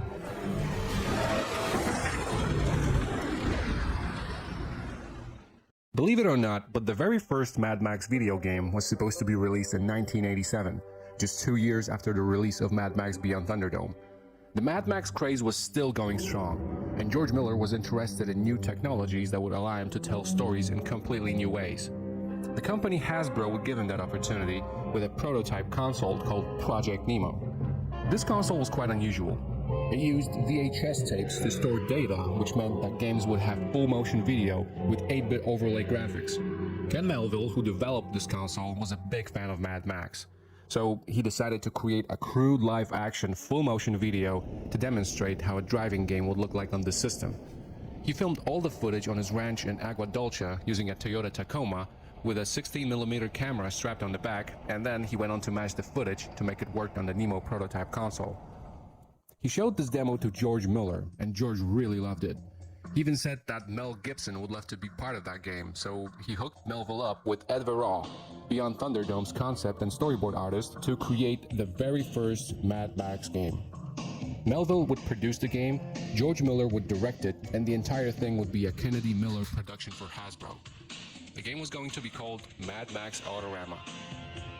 The production had begun and everyone was excited. While Melville was developing the script trying to figure out split points for each interactive video sequence, Ed Verraw was storyboarding the entire game in color. George Miller's excitement grew each time he received new material, however, the project was just not meant to last. Turns out that Hasbro thought Mad Max was aimed at children. I mean, needless to say, they were shocked when they saw the level of violence in Mad Max Autorama. Once they realized what the Mad Max series really is, they immediately shut the whole project down. Insane how This was the first out of 4 cancelled Mad Max games, but this failure did not discourage Miller from trying again. Just 3 years later, in 1990, the hype around Mad Max started to fade. Without any new Mad Max movies on the horizon, it seemed only logical to turn Mad Max into a video game. But unfortunately, the movie license was given to the wrong people. Warner Brothers sold the Mad Max license to Mindscape, a developer studio that was notorious for buying cheap official licenses and creating very mediocre games just to cash in on name recognition. To give you an example of how bad it was, Mindscape created a game called The Last Starfighter. Except it was just a port of the Commodore 64 game called Iridium, with The Last This happens a Starfighter lot in the license games slapped industry, on it. guys. They simply changed the sprite, heinous but the things. game had nothing to do with the movie. Needs to be stopped. The fate of the NES Mad Max game was not going to be any better. Throwing a license on it. Meet Christopher Pico, who is a fan of Mad Max movies, and who also beta tested this game for Mindscape for about a month when he was a kid. Here are his impressions of the beta version of the game. I'm a huge fan of this trilogy of movies at that point, and I hated the game, and I told them so. I gave it to them right to their face. I told them that I thought the graphics were shit. They were lazy programmers because they just kept repeating the same levels, just with different colors palettes swapped out. The controls were some of the worst I'd ever played. The difficulty was just up there. What you needed to do in the game to progress was so vague. The instructions didn't even really tell you what you needed to do. The thing that really pissed me off the most was that they didn't even use the license properly. I'm like, if you're gonna pay the money for Mad Max and put fucking Mel Gibson on the cover, you know, at least use the property. The only thing that reminded me of the movie was the opening title scroll, which tells you like the story from Road Warrior. I was like, why would you put the ringmaster guy from Beyond Thunderdome, you know, the dying times here? Why would you put him in the game if you're not going to have anything from Beyond Thunderdome in the game outside of him? I was mad. I was like, you know, you took one of my favorite series of films and just made like this generic game out of it. Unfortunately, the finished game was no different from the beta. It was just as mediocre, vague, and disjointed as before. It was pretty obvious at that point that the official license was only used to trick people into buying this game. Needless to say, George Miller was very disappointed. After all, this was the very first ever official Mad Max game, and it was a disaster. Meanwhile, Mindscape being, you know, Mindscape, they just didn't care. They still had the license, so they started working on a sequel to the Mad Max on NES. The sequel was virtually finished, but Warner Brothers took away the license from them just in time. Of course, that did not stop Mindscape from releasing that game, only under a different name and with all the licensed material removed from it. They called this game Outlander, and they released it on Sega Genesis and Super Nintendo in 1992. The failure of the very first officially released Mad Max game is extremely significant because it made George Miller very protective of the Mad Max franchise. Miller would simply lock away the license and not allow any game studio to create a Mad Max game. Of course, that didn't stop game developers from trying, so let's have a look at the second Mad Max game that was being developed but never came out. Acquiring a license for a Mad Max game became so difficult that it became something of a legend in the video game industry. a legendary task that some developers would tackle head-on. Developers such as the Australian-based Melbourne House studio. Melbourne House was a prolific game developer in the 80s, but by the late 90s, their studio was on the brink of closing. In 1999, Bruno Bonnell, the CEO of Infogrames, saved Melbourne House only for one good reason: to create a Mad Max game. Why? Because they're Australian, and they had already created a racing game called Death Cars. Immediately, everyone at Melbourne House dropped what they were doing and went to work on a Mad Max game. There was one problem though: they did not have the license. But that didn't discourage the new owner at all. In fact, he ordered to create the game anyway, hoping that the final product would be so good that it would convince George Miller to give them the license. The game was going to be called Mad Max Asylum. It was going to be set years after Mad Max Beyond Thunderdome. Max was once again a broken man with nothing left and nothing to live for. He would then rescue a young girl who was roughly the same age as his son, who was killed in the original Mad Max. And she also had the same name as Max's wife, Jessie. This was enough for Max to start caring for the little girl. In this game, Max would visit familiar places from the movies. He would also have his dog, another blue heeler, that would react when Max was talking to someone. The main villain would be a cannibal with a catchphrase, "Time to eat." The game also had a few high concepts. One of them would be about Max stumbling upon a kilometer-high oil rig in the middle of the desert, which would make Max realize that he was in fact traveling through a dried-up ocean. And, of course, the game would have the iconic Interceptor in it as well. As you can see, some of those concepts sound familiar if you've watched Fury Road and played the 2015 Mad Max game, but we'll get to that in a minute. Eventually, a meeting with George Miller was secured. He was very interested and responsive to the pitch, and there was also this distinct feeling that Miller had already done his research on video games prior to meeting with developers. After the meeting, the spirits were high and everyone was awaiting Miller's decision. But unfortunately, the game was not given the green light, effectively making it the second cancelled Mad Max video game. I haven't found any official reasons why this game was really cancelled, so I did a little bit of research myself. After talking with people involved in the production of Fury Road, it was revealed to me that Mad Max Asylum was just accidentally too similar to Fury Road. For example, the character of a fat cannibal was very oddly similar to the people eater from the movie, but that was just a complete coincidence. The idea of a girl saved by Max was also too similar to the story of, well, the girl that was saved by Max before Fury Road. It would create a lot of confusion if the game was released along with the movie back then, so Miller simply decided against it. However, the similarities between this game and Fury Road were not the only reason why this game was canned. Remember how I said that Miller seemed oddly familiar with video games when Melbourne House gave him a visit? Well, that is because he was already working on his own Fury Road tie-in video game at that time, and this is how it went. One day in the late 1990s, George Miller shared a flight with Brian Fargo, the founder of Interplay who created the Fallout games. Fargo was obviously a great fan of Mad Max, and you would definitely know this if you played Fallout games, but it turned out that Miller was also a big fan of Fallout. So they started talking, and eventually they decided that they should work on a Mad Max game together. They set up a meeting in Australia where Fargo got himself familiar with the script to Fury Road, which inspired the early stages of development for the game. It was going to be a party-based RPG, combining the style of the developer's earlier games with Miller's unique vision. The vehicles would obviously be worked in as well. Unfortunately, out of the blue, a new player had entered the game. EA offered $20 million to buy the game license right on the spot, and George Miller obliged, leaving Interplay high and dry. Since EA got the license, we never really heard about any progress on their Mad Max game. And you know what? I think that's actually a good thing that they never made it. I don't like EA. What can I say? And the game award goes to, oh man, you have to pay a microtransaction to unlock. That's so stupid.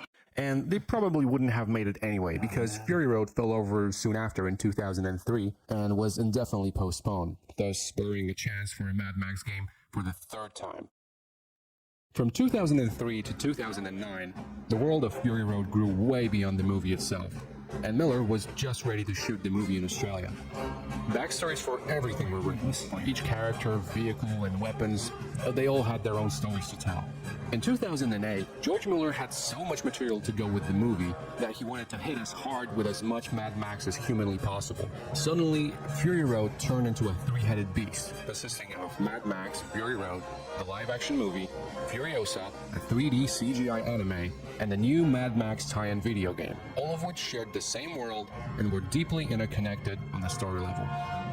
The game was going to be written by George Miller and Cory Barlog, the director of God of War 2. Barlog finished conceptualizing the game with Miller in 2008, and immediately wrote on his personal blog that, and I quote, "I gotta say, and I know I'm totally biased here, but I gotta say that this story, as well as this game, is pretty badass." The game was going to be very closely tied in with the movie. And it's something you'd probably never guess, but traces of that unreleased game are still in the movie. If you look at the Interceptor in Fury Road, you'll notice that it doesn't have the rear spoiler. And that is because this spoiler was supposed to be a collectible item in that video game. Cameron Manuel, who built the Interceptors for the movie, told me that he was specifically asked to remove a part of the iconic Interceptor so that it would be later found as an item in that video game. So if you've ever wondered why there is no spoiler on the Interceptor in Fury Road, that's your answer. So clearly, the video game had elements of car building, and also was going to have melee and ranged weapons, as well as vehicular combat. Cory Barlog was excited for the game, and he was already looking for a publisher in 2008. But, unfortunately, Mother Nature had other plans. Cory Barlog's responsible for God of War. Fury Road fell over for the second time in 2010, when the shooting location of Broken Hill in Australia was flooded with massive rains and turned the Australian Red Desert into a flower garden. At that point, Warner Brothers, the film studio that partially owned rights to Mad Max and financed the whole thing, they got really frustrated because they've sunk so much money into Fury Road at that point that the sheer thought of moving the film to Namibia just gave them multiple aneurysms. And that is where things really fell off the wagon for Miller's and Barlog's game. Things that will make you understand why the 2015 Mad Max game is just so strange. Immediately after the rains in Broken Hill, Warner Brothers sidelined George Miller and stopped him from having any input into the Mad Max game project. Miller was only supposed to focus on filming Fury Road, and that's it. The game was now going to be developed in Sweden by Avalanche Studios. 100%. Interestingly, Hey, Cory Grayson! Barlog, who worked Good to with see you, Miller man. on the How you game, been? went on to work at Avalanche Studios in 2010. I've seen that you've gotten into Which Elder seemed like a ray of Scrolls. hope that maybe he would bring Miller's game along with him to Avalanche Studios. Been lurking a few of your streams. Turns out that he only worked there as a consultant. Cory had later put out a statement saying that he most definitely did not bring Miller's game to Avalanche, while Avalanche's CEO, Christopher Sundberg, said that Cory Barlog was even working on Miller's game at Avalanche at all. This means only one thing. Warner Brothers and Avalanche were working together on their own version of a Mad Max game, and they had pushed everyone away who was involved in Miller's original vision. Just a year later, in 2011, George Miller acquired whatever was left of Team Bondi, an Australian game developer that created LA Noire. That was Miller's attempt to bring back the game to Australia and develop Yeah, I think the base it game as is a free digital media everywhere, company actually. called Dr. D Studios. Unfortunately, that plan had failed. Cory Barlog left Avalanche Glad you're enjoying Studios it, in January 2012, and with his departure, Warner Brothers have effectively cancelled a fourth Mad Max game. Warner Brothers were now free to create whatever I can Mad tell. Max game they wanted. Your Because streams the were long, rights to the dude. Mad You, Max franchise, they you had access clearly to were 15 liking the years game. of Fury concept art, stories developed by Miller and his writers, and tons of material that they could pick and choose from without ever consulting the man who created it. When I talked to certain key figures responsible for creating Fury Road, they told me that they had no idea what Warner Brothers and Avalanche were up to. When I explained the plot of the game to them, because believe it or not, but some of them have not even played that game, they straight up told me that this game is definitely not canon. That it just looks like a collection of ideas developed for Fury Road over the years, but with their own twist. And I'm pretty sure that ideas from previous cancelled Mad Max games are in this game as well, but that is not the most important thing. The most important thing is that George Miller did not control what Warner Brothers were putting in this game. And in result, this game contains spoilers from future Mad Max movies. And no, I'm not going to tell you what those things are. But I can tell you how I know this. You see, I know just a little bit about the scripts for future Mad Max sequels. Not a whole lot, just very little. But the things that I already know have showed up in that game. On top of it all, Warner Brothers had a very, let's say, corporate plan for the game. After all, they're a company, so their top priority is to sell a product. So the plan was to make this as the most generic Mad Max game possible, because that way it would just sell more copies. Now, let's have a look in detail at some of the things that Warner Brothers did with this game. When the first version of the game was shown to the public, everyone noticed that something was off. Max was suddenly speaking with an American accent. Out here, a man is nothing without his ride. And everyone knows that Max is an Australian icon, so turning Max into an American was met with a lot of outrage from fans of the franchise. Especially if you look at the history of the very first Mad Max movie that was also dubbed into American English for its release in the United States. Here I am, trying to put sense to it. Here I am, trying to put sense to it, when I know there isn't any. The reason for the American dub of Mad Max 1 was purely financial, and just as it was for the video game. It's funny how history repeats itself, huh? I'm gonna have to use a knife. For the video game, however, the outrage was so big that Avalanche Studios decided to turn Max back into an Australian. It was you should. I mean, but in the grand scheme of things, it didn't change a whole lot. The game was still going to be pretty generic, and sometimes with changes in it that were just completely inexplicable. Yeah, but it's For all example, about profits. Let's man. have a look at It Max's doesn't have to be backstory. good to make money, right? For whatever reason, Max in the game had a daughter, when in the movies, he had a son. Now, I really don't know why they would change such a thing, and it's not because I'm a big fan of Mad Max. That's because you care. Because this change just doesn't do anything for the story of the game. So I guess they did it because they could, or maybe they didn't bother to check. I don't know. Probably more likely the This reason. approach to make the game generic was also reflected in the setting of the game, which doesn't look very Australian at all. Mind you, I'm not talking about the bottom of the sea that you're driving on half of the game, but if you look at the rest of the map, most of it just doesn't look Australian. In fact, a lot of the regions of the map look American, with canyons and wide empty highways. The rest looks nondescript, and there's only one area with red dirt that kind of looks like Australia. Now, let's have a look at the central story of the game.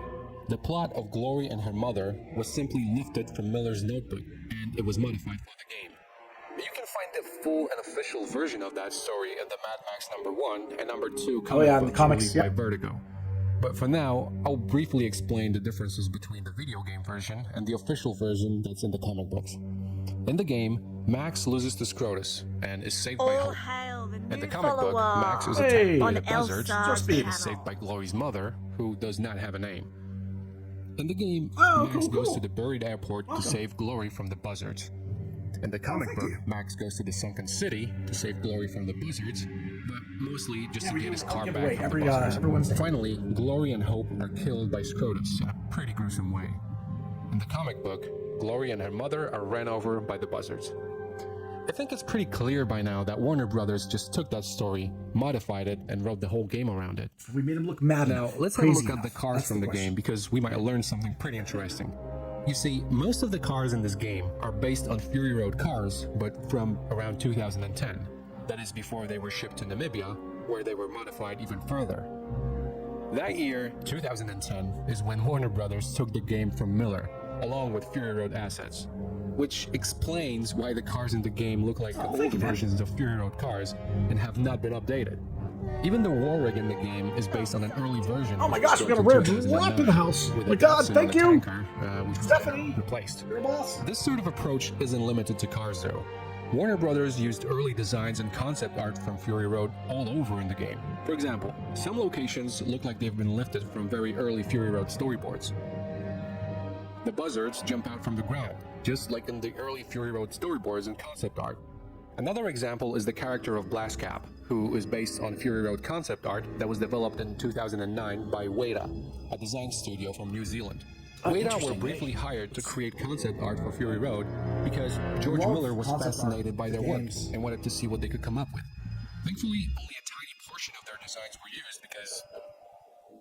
What? Sorry, Speed Talkstar, are you a streamer? Interestingly, one of the next car designs created by Aaron Beck from Weta actually ended up in another game, Need for Speed 2015. Are you on LifeSpace? The car is the Beck Customs F-132. So I guess you can say that Need for Speed has a little bit of Fury Road in it now. And while we're on the subject of Weta, Miller created Dr. D Studios as Australia's answer to Weta. And what does that have to do with the Mad Max game at all? Well, Became the property of Dr. D when that time came. After many battles, Dr. D's hordes were bested. now I'm only scratching the surface, showing you the things that Warner Brothers took from early stages of Fury Road's production. The game is literally filled to the brim with them. Locations, characters, weapon designs. And, you know, that is not to say that Avalanche did not come up with anything. I mean, it's their game. They developed it. It's full of Avalanche's ideas. However, because of Warner Brothers' reckless approach towards this game, there are some things in it that I don't think they should be there. And that is why I find this game so fascinating. In a way, it gives you a look behind the scenes of Fury Road and also its future. Now, I fully understand that because this game is such a mishmash of ideas, that it could be simply explained, you know, in the standard Mad Max fashion. That, you know, it's just another Mad Max myth, that it doesn't have to make sense. But to me, this sort of explanation has always been a cheap cop-out. And that is because if you look deep enough, you'll find reasons as to why things are the way they are. And I really hope that I got you familiar with those reasons. And even if you don't believe me, just remember that Miller did not want to create a vague Mad Max game with Max as an American. Instead, he really wanted a true Mad Max Fury Road tie-in video game. That was always the plan. But instead, this is the second official Mad Max game that we ever got. And again, it's just something that doesn't have Miller's stamp of approval. He's not even credited in this. For that, this game exists completely as its own thing. You can forget about trying to put it anywhere on the timeline. But you can definitely use it as a study of what Fury Road could have looked like at some point, or have a peek at some backstories that Miller developed, or see some ideas that were running for decades in the production pipeline. I mean, it's all there. Now, before I end this video, let's just make something clear. I am not saying that this game is bad. It is not. It is a very solid and a fun game. A must-have for every Mad Max fan, regardless. It's just that the story of how this game came about is quite revealing. And I think it might help you understand why we never had many Mad Max games to begin with, for example. Or why Miller grew so protective of the franchise. Or maybe even why Miller just recently sued Warner Brothers. Whatever the case, I really hope that one day we're going to get a true Mad Max game with Miller behind the wheel, as it should be, because this franchise most definitely deserves it. Just as Miller deserves to have his name in the credits. It's crazy that the creator was not even mentioned in the game. Any credit given. Man, that's crazy. Okay, here's a fan film, guys. This is amazing. Quarter Crew. Some of you might be familiar with their work.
Second airplane.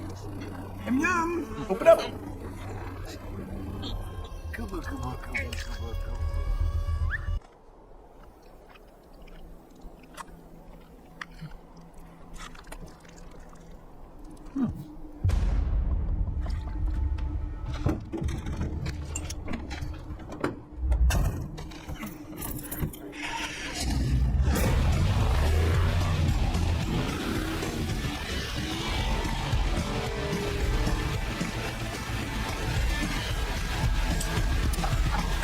And the cycle continues.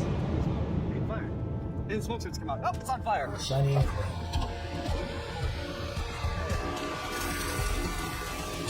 Quick, get a fire extinguisher. So what we're gonna do is we're just gonna look at just the making of that real quick. Interactive entertainment. It's not very long. Look at the Mad Max game trailer by clicking the link in the description below. This was done in promotion for the game that we just saw being. History. So day 3 we actually got into this. So day 3 we got into this. So on day 3, oh my god. Oh geez. Oh, this is going horribly wrong. Just like the shoot. We are ready to go. Packing up all this gear and we're bringing it out into the desert. Come on, let's go. Mike is directing this, so he's going to be figuring out the shot list, how he's going to shoot it, and all that kind of stuff. Why is Mike directing this one? Mike's directing this because, well, one, we like his style and we think it really fits for this, but two, because we're trying to run a lot of projects at the same time right now. We can't do everything else and shoot this at the exact same time. It helps to actually have somebody else who's pretty talented behind the camera. So in this case, Mike and Jan will have that ground covered while Sam and I do our thing in front of the camera this time. So I got involved with this project because I've known Sam and Nico for a minute now. We've worked on stuff together like dubstep guns. So they hit me up and asked if I wanted to do a sweet Mad Max video, and I was like, yeah.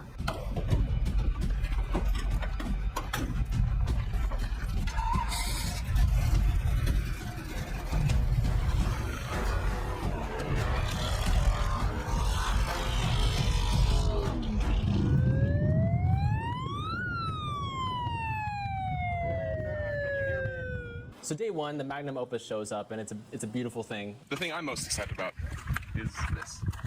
Over here we have a replica of the car from the Mad Max game that's coming out. I think everyone collectively still refers to it as the Interceptor. Anything that Mad Max drives is kind of called the Interceptor. We've been calling it that even though that's not its real name. The one thing I was extremely excited for about this shoot though was somebody gets to drive this car. And it kept going back and forth. It was Nico, then me, then Nico, then me. Thankfully, it ended up as me. I got to drive it. Oh, hey, little boy. Hey, little boy. You want some sweets? Super sweet looking car. We strap a camera onto the hood, and we're ready to pop off the first shots of the day. Everybody's like, yeah, let's do this. And then the car's engine promptly lights on fire after the second take. I'm on it. Long story short, I tried to drive it in automatic, and it didn't shift to second gear while I was driving, and I was like revving it. I was like, it's not shifting. It's got water. There's no smoke. We're in fire. And the smoke starts to come out. Oh, it's on fire.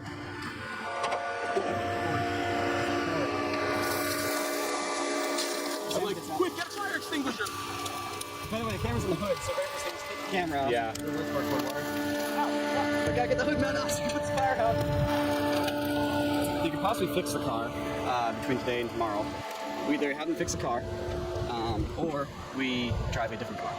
We literally had to change the entire story. Originally, they weren't supposed to switch cars from that buggy to the Magnum Opus. They were supposed to have the Magnum Opus the whole time. So we had to change the story on the spot, which was very, kind of stressful on top of the 115-degree weather and on top of having a rough shot list at best. It was all kind of disaster town, USA. So we went to the house and regrouped. So the plan is to continue forward, script unaltered, and then just change it to a dune buggy. Let me ask you the art question. Does this make sense? Dune buggy? Again, let's look at it. Okay. We got agree, right? We'll compare it to the other one. I hate it. But well, you're the director, so you tell me. I hate the blue one. I know. I hate the blue one less. Is there any other option? Can we get that Wasteland Weekend vehicle, the other one, here now? Like now? Get something out here tomorrow for sure. Might be a Saturday overlap. I think we're just gonna have to add another day to the shoot. I just don't see how that's possible. If that's, this piece has three parts. It's go to the camp, meet for gas. There's our mission. Go hit a bunch of people with a car. Go back to camp, deliver the meat. So we're gonna go do all the camp stuff. We're gonna do the meat for gas and deliver the meat. and then tomorrow we'll figure out the car stuff. So we really just ended up focusing on everything that had no cars in it that day. Camera speed. Action! Definitely the most grueling shoot I've ever been a part of. It was really difficult to think or direct when you're too busy thinking about how hot and miserable it is. And I sound like a total pussy right now, but like, trust me, when you're out in the desert and it's 150 degrees and you've been there, like standing outside in the heat for like hours and hours and hours, it wears you down. Even can describe the shot to you guys. We start day 2 with this new plan, bright-eyed and bushy-tailed. So this guy Raul from Zombie Patrol was nice enough to bring out this awesome dune buggy for us to use. So we rewrote the video around this dune buggy and around the idea that this thing was kind of broken down and crappy, and so Sam and Nico needed a new car anyways, which actually ended up working out for the best. I think this is definitely one of the weirdest videos I've done. We're out in the desert shooting a Mad Max short thing. It is very hot. Everyone is very uncomfortable. Except for Jan, who has to be the contrarian to everything I say. And when Sam and Nico came to me with the idea, I was very surprised because it's very dark. I think it's extremely, like, it's kind of, I don't know, it's kind of messed up. So in order to kind of liven things up, I wanted the actual section where they're hitting people. The body's flying through the air. Fun, upbeat, comedic kind of feel. So hopefully that lightens the blow of what they're actually doing. If you're watching this, you're in the future, you already know what happened. So why am I even talking about it?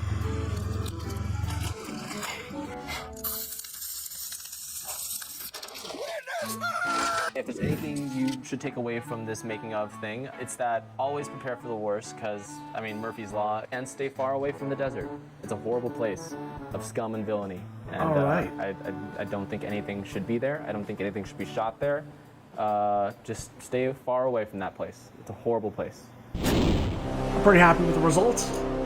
It's definitely good for a Mad Max fan. We spin the wheel, we get down to one winner. That's right, we're doing it Battle Royale style. This is the time when I basically ask you guys to put a word in chat, and that is your official entry. If you'd like to enter and participate in it, you get a free entry just for being an active viewer here in chat. So what I need you guys to do, put the word Chrome in chat. Chrome is your word as your entry. Now, something has changed since 2003. I will preface this. The winner is responsible for the shipping and packaging of the artwork. I can no longer cover it. And so it depends on your region. That's what determines the price of shipping and packaging. Packaging is usually the same price. It's just the shipping. Let's say in honor of the fact that there was 4 films for Mad Max, we're going to do 4 dice rolls. Of course, I had to roll 20. God damn it.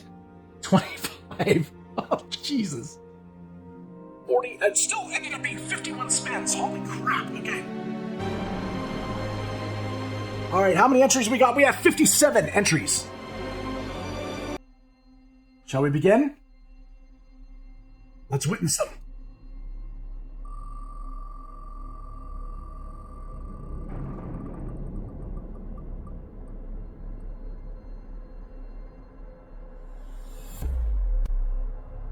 We've got Elizabeth Flood. Elizabeth Flood, what am I going to trade you for? I'm going to trade you for a hatchet. Useful hatchet.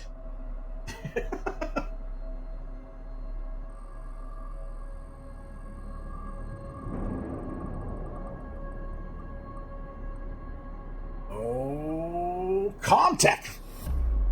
Comtech, what am I going to trade you for? I'm going to trade him for a radio.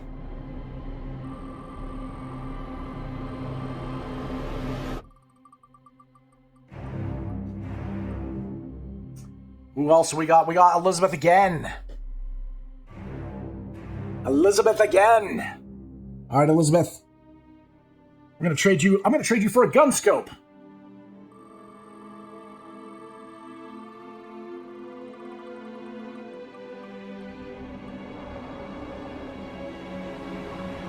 M. DeWitt.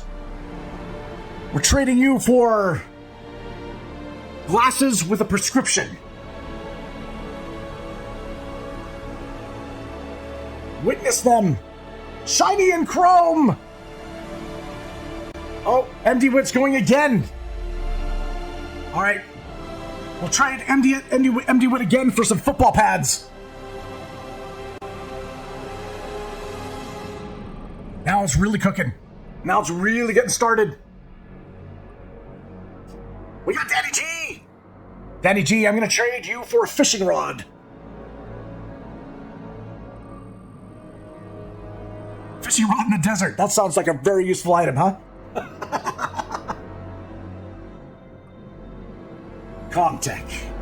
You come again. Alright, I'm going to trade him for a duffel bag. Oh, I forgot the hook. You're right. I'm an idiot.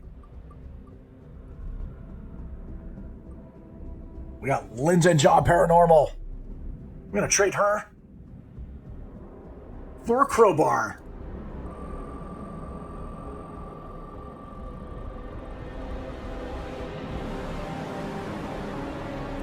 Oh, Muppet Mike. What am I going to trade you for? I'm going to trade you for a compass, buddy.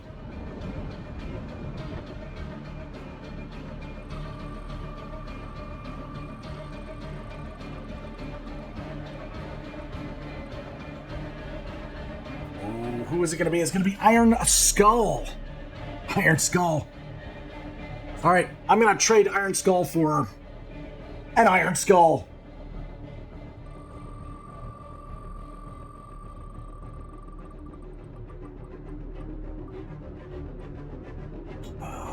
Arch Messenger. I'm going to trade Arch Messenger for a canteen. I want it full of water. They're not going for it. Okay, half full of water. Okay, we got an agreement. Bye-bye, Arch.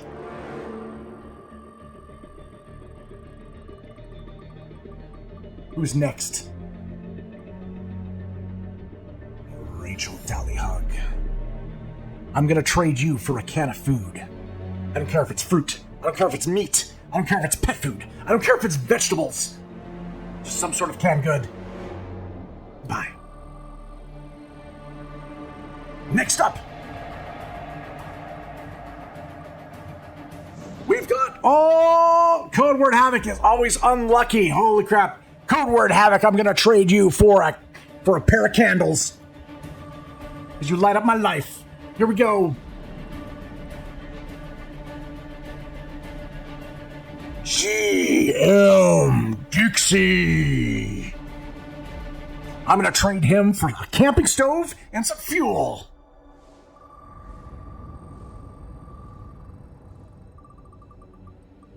Alright. I'm going to trade 2 bananas for some bullets. Does that seem like a fair trade? I guess so. Food is a high commodity.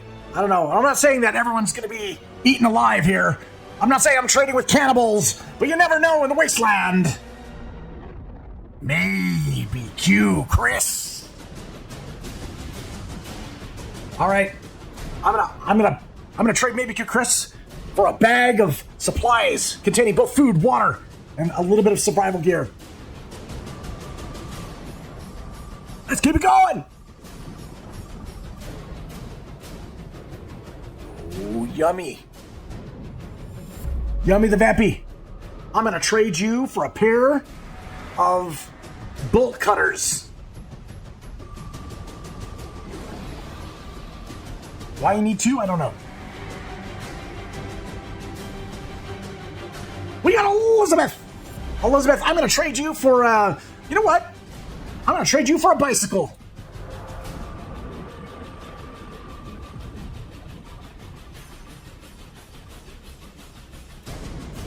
Comtech from Kick. All right, Comtech. I'm going to trade you for, oh gosh, I don't know. Maybe a bag of non-perishable food. Yes, the non-perishable, like some rice or some pasta. Maybe some beans. Mystery bag. We got Stephanie Thompson. All right. You know what? I'm gonna trade Stephanie Thompson for a good book. You guys recommend any good books?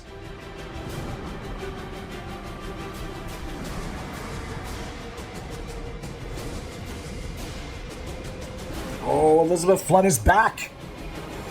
Elizabeth, I'm going to trade you for some steel plating. You know, so I can use it to reinforce barricades and on vehicles and shit.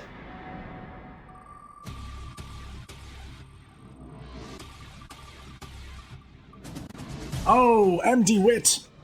Unlucky. On Patreon. Okay, MD Wit, I'm gonna trade you for some star maps. Good for our Sea of Thieves playthroughs. Yeah, reading the stars is important in the desert, or the dried up ocean, as we like to call it. The Wasteland.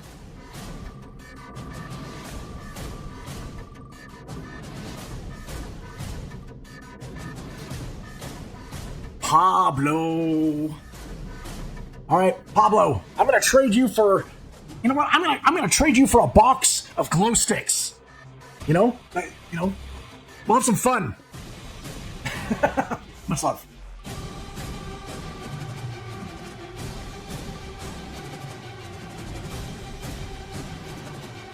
We got Maybe Q Chris here. Maybe Q Chris, I'm gonna trade you for some spare tires. Another useful item. Thank you so much, buddy.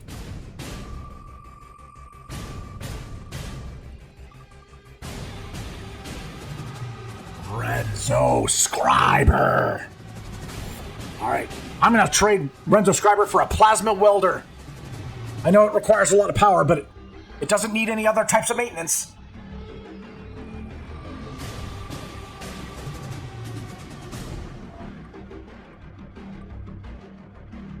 Oh, it's about May.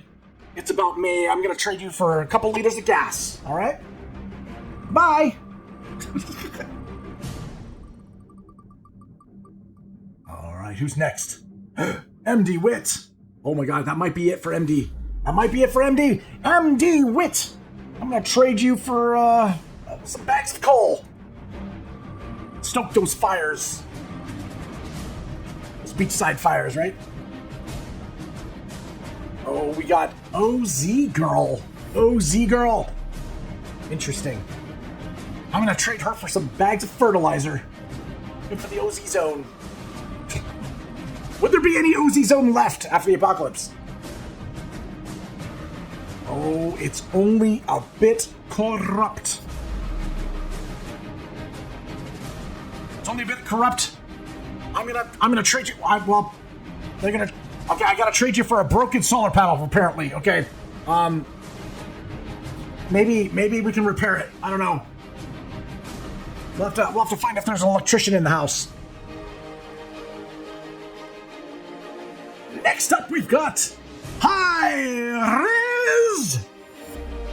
Rez. We're gonna trade you for a solar battery. It's enough to power at least a something low res or a flashlight.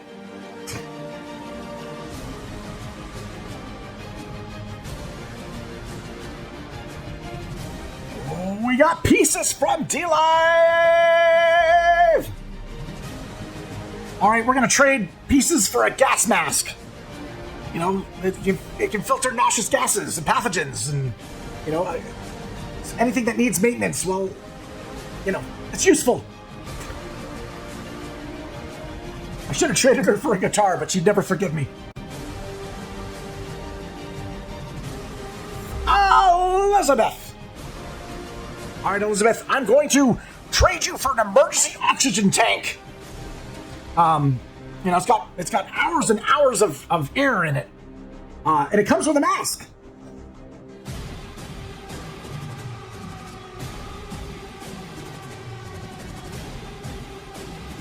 Oh, Gamer Cam! All right, Gamer Cam, I'm gonna trade you for a toolbox, just a standard toolbox. Contains like a screwdriver, some wire cutters, a crowbar. It's got a mini emergency welding tool, a wrench, and some copper wire. Man, we scored big time with GamerCam. Bye-bye, GamerCam. Hey, you enjoy being shiny and chrome. Here we go.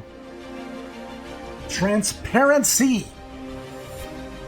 I'm gonna trade you for a welding helmet. Good for battle.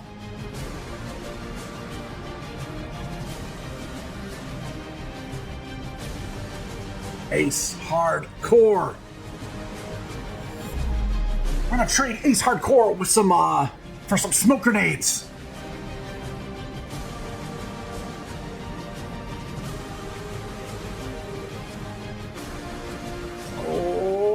Is it going to be Stephanie or Elizabeth? I don't know. It's Stephanie. Stephanie, I'm going to trade you for some useful flares.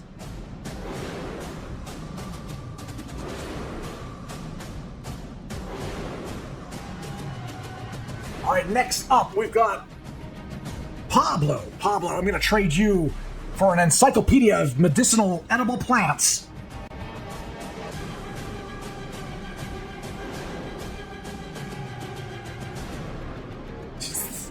Guys are awesome. Oh no, Stephanie came up again. All right, Stephanie. What I'm going to trade you for is a guide on how to tie knots. Next up. No, Stephanie got a double whammy. Oh no, Stephanie. All right, well, Steph, I'm going to also trade you for a bottle of super glue. You're super good to me. Much love.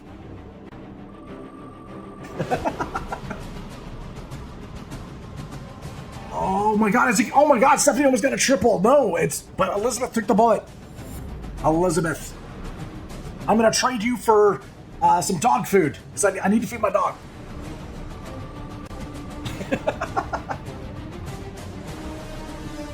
No! Stephanie did end up getting hit here. All right, Steph. I'm gonna trade Steph for a bottle of painkiller pills. All right, because I need help with this. I need help badly. I need some painkillers. Here we go. Keep it going. We rolling. We got Eric Walker. Eric Walker. All right. I'm going to trade Eric for a first aid kit. How about that? Sounds like a good deal. All right, here we go. We keep spinning. Keep spinning. Oh, Stephanie. Stephanie got hit. Oh my gosh. All right. Stephanie's not out just yet, but I'm gonna trade her for some duct tape. Let's go MacGyver style. You always need duct tape, right, guys? Even in the apocalypse.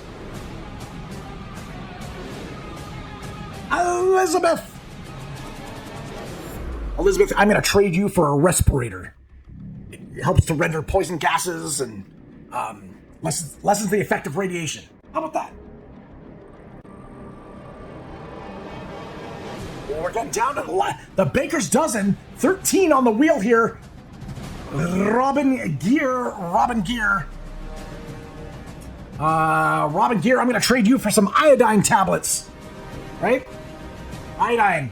That's probably useful. All right, number 12 on the wheel. Elizabeth. Ooh, Elizabeth, you are down but not out. Elizabeth, I'm going to trade you for a water filter.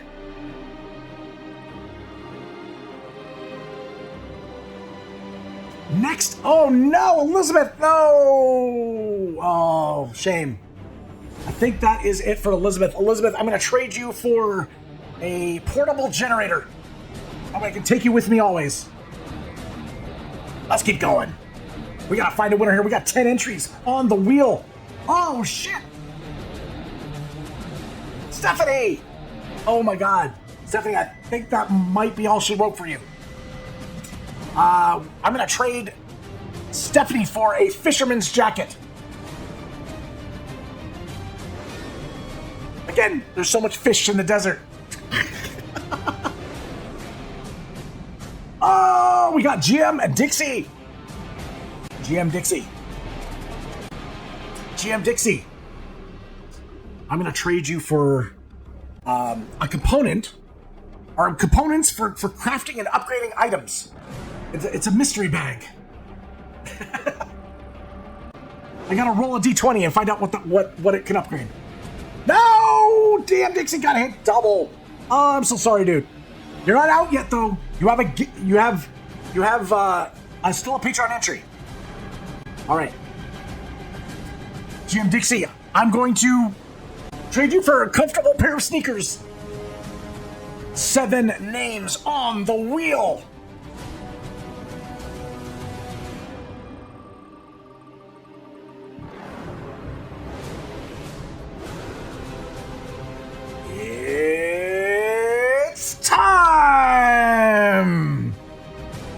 time to trade. It's time for rations. We're gonna do some rations. Some generic rations. All right, 6 names on the wheel.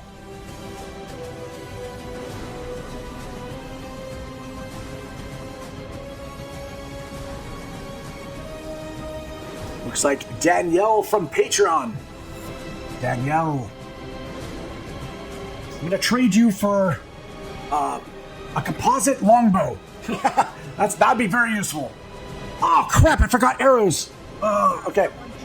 5 names left on the wheel. We got Black Cat 5, Spider-Man's Wifey, Danny G, Monster J, and DM Dixie. Let's go!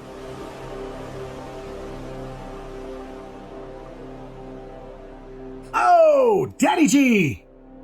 Danny G, it was not meant to be. I'm gonna trade you for a big pack of batteries. Yeah, batteries. 4 names on the wheel. There were 4 Mad Max films. We again rolled 4 dice to shuffle the deck today. 4 Horsemen of the Apocalypse. 4 who? Oh, it's sad. Why do we have sad music? Okay. Oh my god. Here we go. Here we go. Spin it.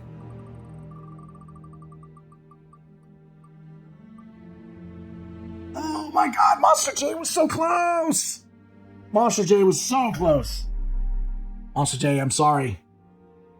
I'm gonna, you know what? We're gonna trade Monster J for a nice, awesome looking leather jacket, right? A leather jacket. Thank you, Monster. You have not gone to waste. All right, we've got Black Cat 5, we got Spider-Man's Wifey, and we got Dixie as well.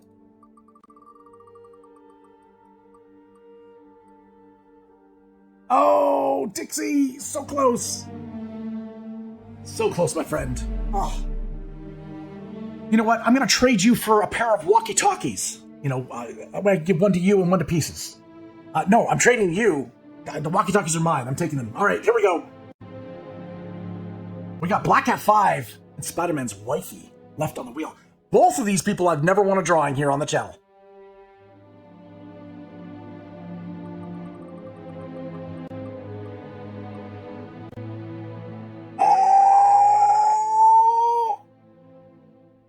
Black Cat 5 was eliminated. We're going to trade her for a aluminum baseball bat that we can wrap in barbed wire. This isn't The Walking Dead. Congratulations, Spider-Man's Wifey. Spider-Man's Wifey, you get to go to Valhalla. Witness Spider-Man's Wifey. Spider-Man's Wifey has been witnessed. They're the ones that crashed into Mad Max and blew up. And they're going to Valhalla. No, you know what they are? Is they're taking home the drawing. Hopefully, I'm going to contact them and tell them the news that they won. And we'll see where it goes. All right? Much love, Spider-Man's Wifey. You are our official winner of Mad Max from Fury Road. I was not expecting that music to be so somber. But hey, I want to say thank you to everyone here. Thank you guys as well. I will be doing a digital version of this drawing as well, and I will have that up through my Patreon store, as well as if you're at a certain level, you'll get the drawing for free digitally. Don't worry, I'm going to do some kind of cool effects to it as well. Make it worthwhile, all right? I'm just happy my wrist held up today, because dang. Oh my gosh. Thank you so much. All right. Much love, guys. And until next time, may all your hits be criticals, your adventures be legendary, and we'll catch you guys on the next one, all right? Awesome. Take care.